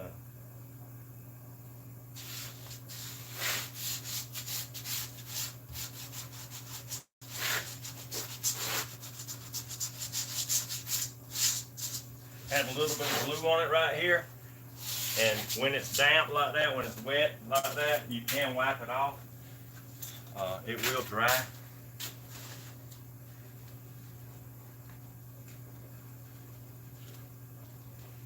Take your material, fold it halfway like this to where it's easier to handle.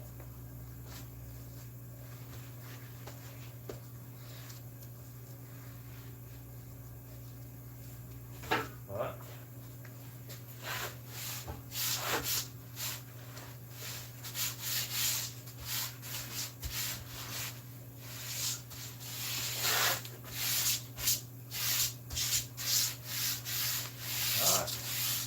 Just like that.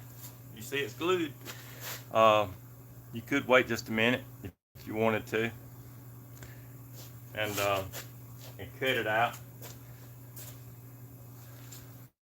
I'm probably ain't gonna do that. I'm probably gonna go ahead and cut it out. If you don't let it dry pretty good, it'll stick to your scissors, and then you have to take some lacquer thinner and cut it off.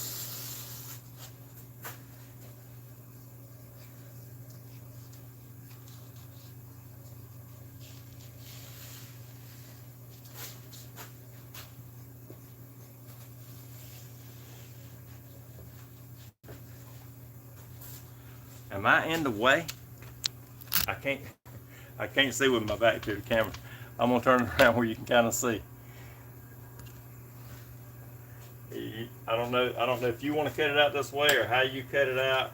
If you're already in the trim business, I don't know.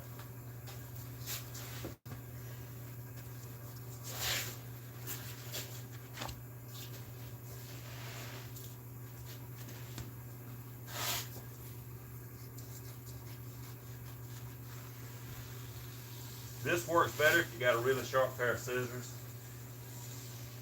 These ain't real sharp, but if they was, I could probably cut this a lot quicker.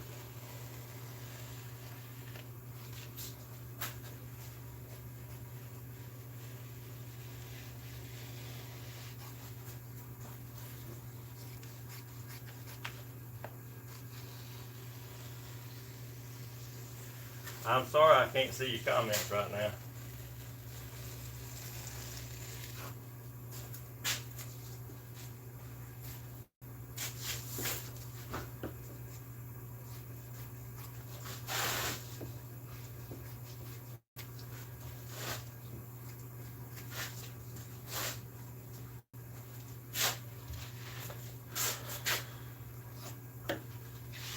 Alright, we got 2 of them cut out. Doggone.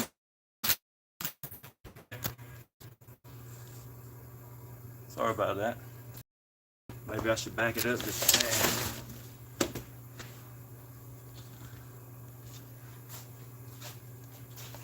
tad. There's no certain way that I normally cut this out. I just kind of cut it fast, you know, like save the little pieces for last, and I always cut out the bigger pieces like this right here.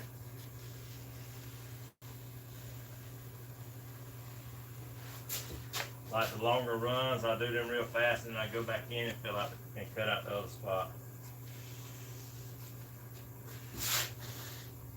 You see, I kind of jump around a little bit on the material. I just always done that as I learned how to get faster.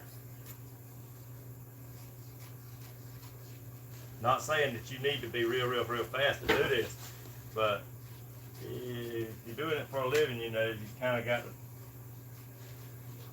your customers will be on you all the time. They want it right then. They have no idea that it takes a little while to do it. It don't come in an assembly where it just is easy to assemble.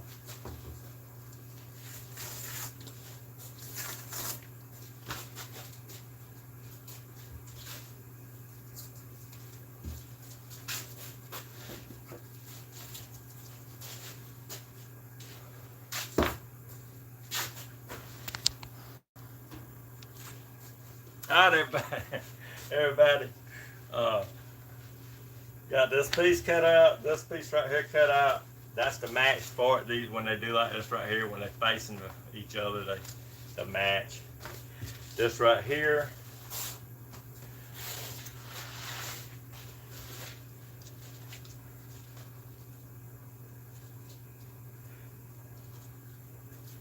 there's a guy named Sleeper Dude. He throws his trash on the floor too. Good job, Sleeper Dude. Alright, I sweep it up. I do sweep it up. Alright, come on.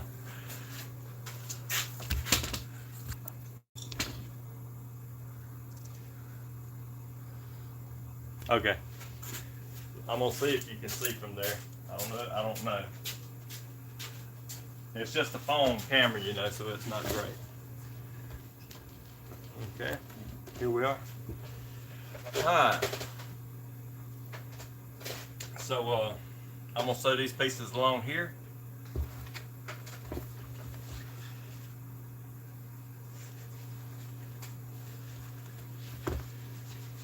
This right here, I can already look at. I can look at this and tell.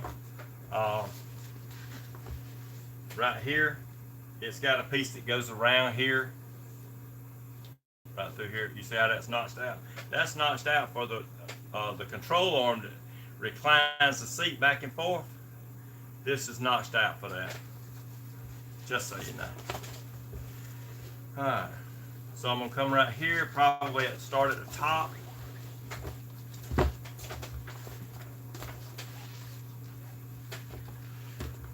Now, if you need to mark it, that's fine.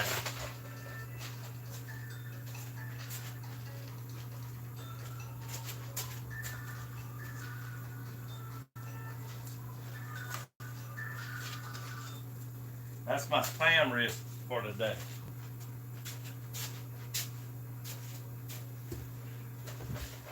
Alright, I'm going to take this piece right here, I'm going to sew it on just like this.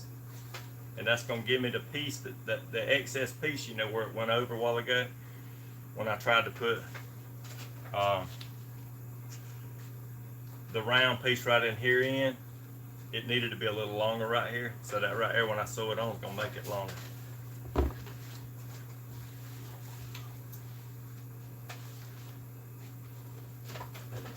All right. This piece right here will have to be laid over.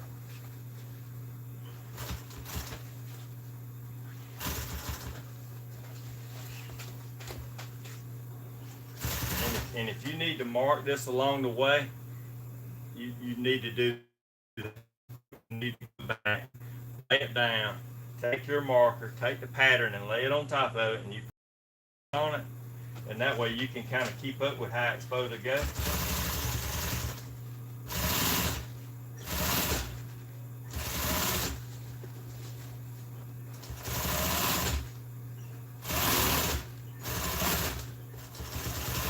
And until you get really good, that's a real good idea. That's probably what you need to do until you get good at what you're doing. Okay.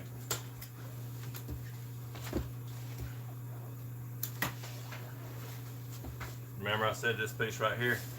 This piece right here needed to be rolled over to the edge. Doesn't make any sense. I'm thinking it just flipped down, it did. So,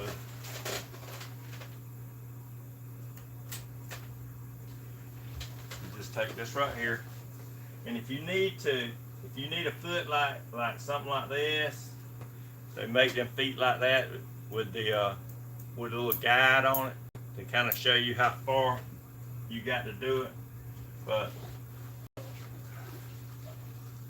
that's not a bad thing neither. You can just take it. But if you're real good at keeping that edge of that foot on it, you're good. And if you mess up, hey, just go cut you another piece and start all over again. Nothing wrong with that.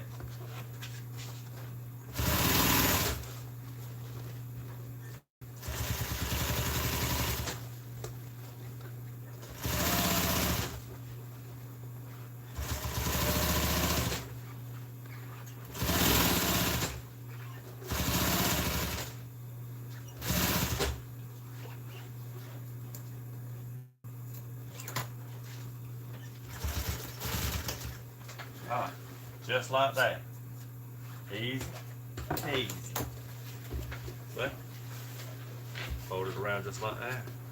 That's the way it's gonna fit on the seat. Ain't that easy? You got your piece right here. You want to start on that side, you come over here. Just like this. I know that right there's where that went. I'm gonna mark it right here. Just like that. That's my mark, that's where I'm gonna start at.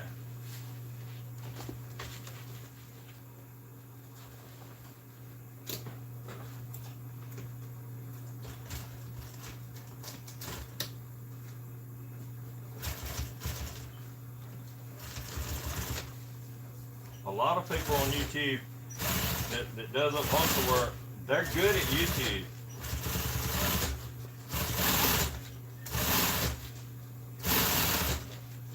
I'm good at this. I'm not good at YouTube yet. I mean, it's gonna take me a while to get there.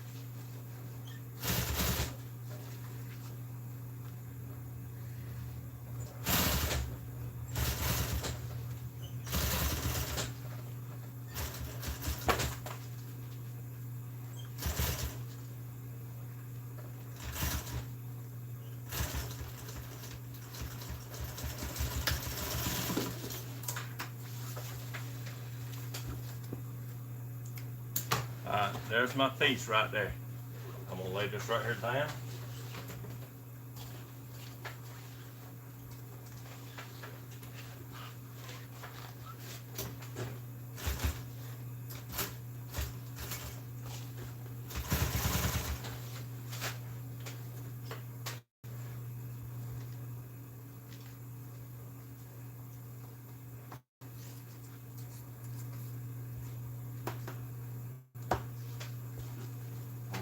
down.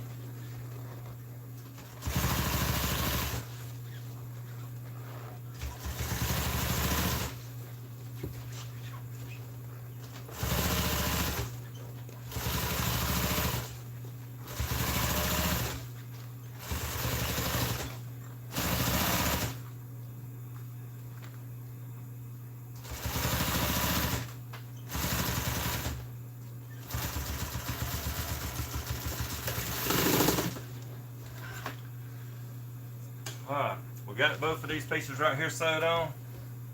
Now I'm going to sew this piece right here in. If you remember at the start of the video, I told you that it had to be, you had to have a string right here. It was like a piece of vinyl or something that just went down and it pulled the seat back in. And instead of it being glued a lot, it was just kind of thrown, I don't want to say thrown together, but thrown together. Alright.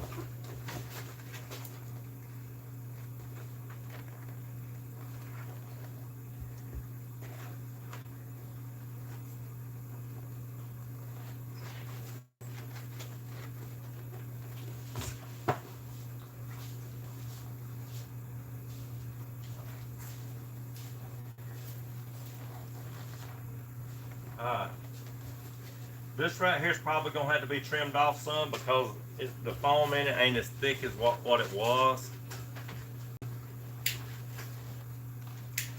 I can gather it some.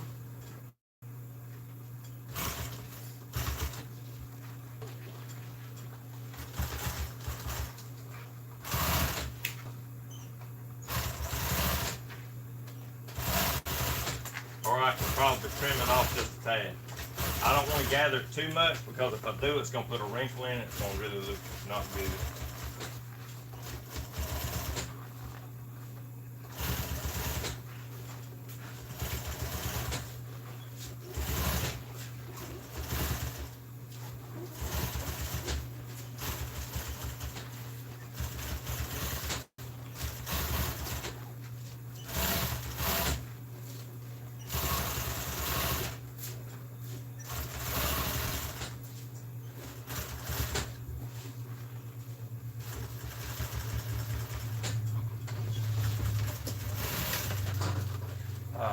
Oh, doggone it.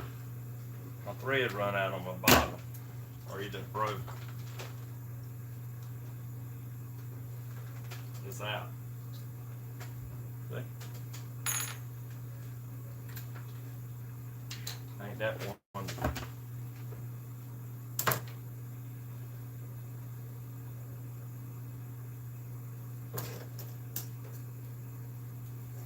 See, if I edited these videos, you would never know that. It would have just been a little bleak and you'd been gone.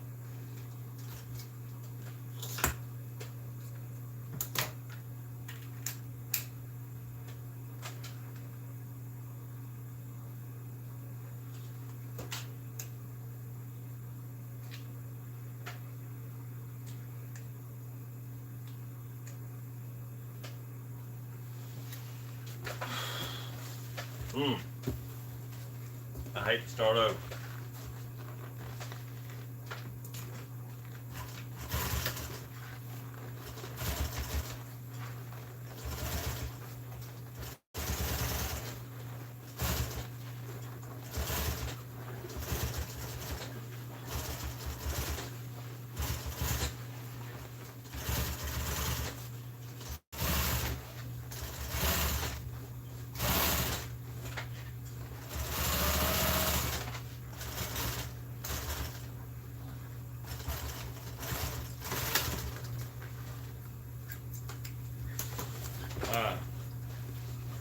That much and that much. I'm going to take this much off.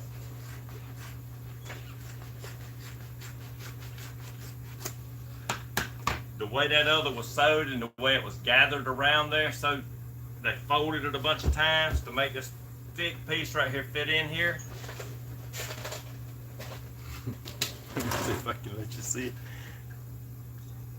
Okay. they gathered it around here a lot. I tried to gather it by sewing it around and gather it, and I did gather it some. But the way they had it gathered was to where it was more like a pillow, and that fox leather is real flimsy like, and it you can do a lot of, it bends, it don't do like regular vinyl does. It's like supple, soft, if that makes any sense.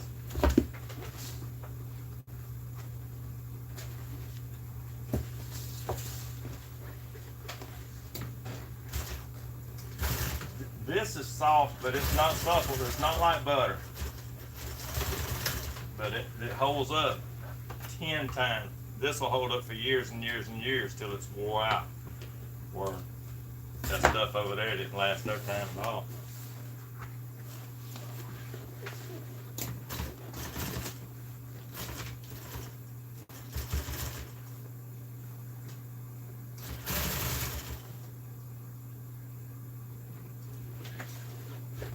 Oh my gosh.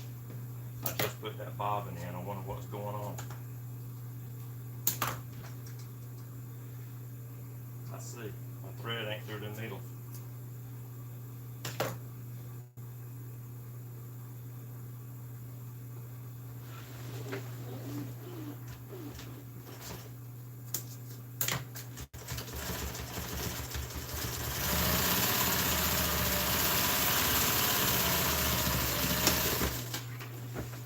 Alright. Where we're going to start at, we're going to fold it right here, put it on each seam. We're going to come right here, and I'm going to fold it in the middle. I'm going to cut my little V right here. That's halfway. That lets me know right here. That's where I start.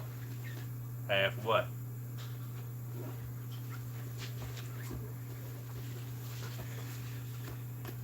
I'd need to do that back rest to basically about finish the cover, is to do the back rest to where I can put that piece in. But being as I'm doing both of these seats right here, what I'm going to do, I'm just going to show you and kind of wrap this up. I'm actually going to skip and just show you the end result of what I'm doing, and then you can find out what it's going to look like.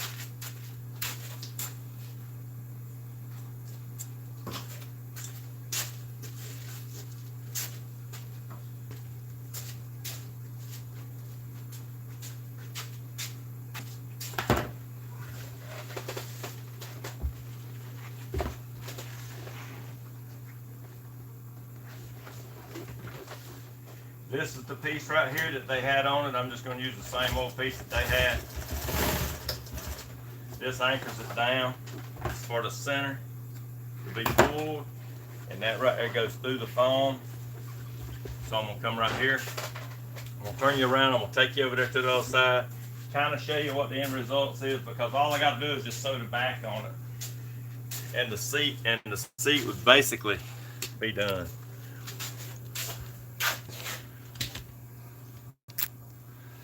Alright, let you down right here.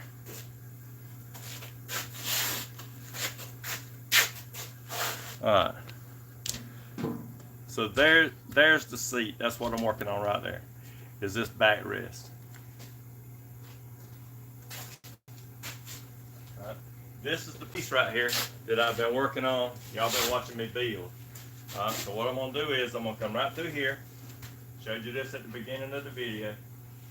You reach your hand in there, and there's a little bar that wraps around, and you just do just like, you just pull that piece right there up like that. You should do this anyway to make sure that your cover fits. Come right here, like that. This right here fits down here like this.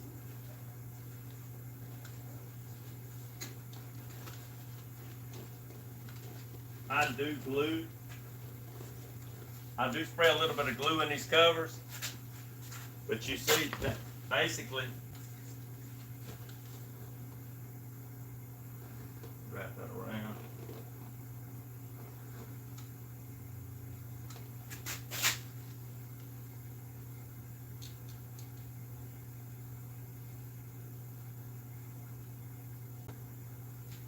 Alright. So basically, that's basically what it would look like. These lines right here will match up like that. I'm going to show you. That's sort of like what the cover is going to look for. See these lines right here? You want these right here to line up with what you got down here. So when you position the cover, you have to line them up yourself whenever you position it, like that. This right here, I'm going to spray this right in here and make this cover lay down to where the bolsters will show more. This right here, we'll see it just like this right here. And it'll be just like that. So that's basically what it's going to look like, just like this right here when it's done.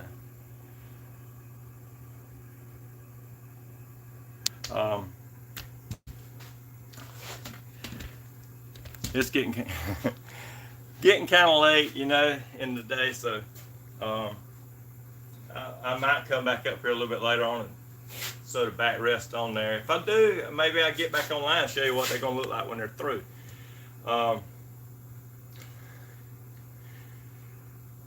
They'll definitely look better once they're done, once they're finished. It's a little bit of a boring video, you know, to do live and show you every little bitty step by step, unless you're interested. I mean, if you're interested in it, it's not boring. But my nephew said I need to do a little bit better video, so I probably need to do a little bit better video. He's a lot smarter at this than I am. So if you don't mind, tune into his channel, Danny S. Hodges. He shows me a lot of stuff about YouTube. I hadn't talked to him in a while, but he's been so busy. But he shows me, he's the one that's actually got me started doing this on YouTube. Otherwise, I'd probably just taken it to the grave. So if you don't mind, like and subscribe. If you have anybody that works on cars, we do have some pretty good tips that come from time to time, you know.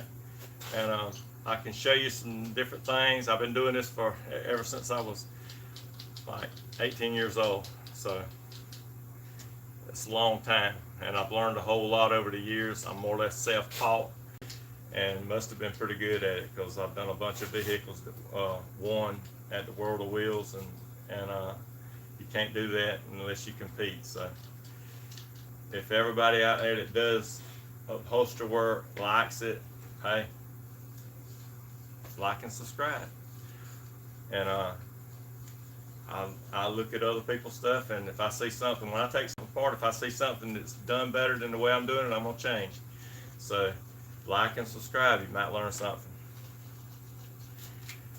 Thanks everybody for watching, and I'll see you next time.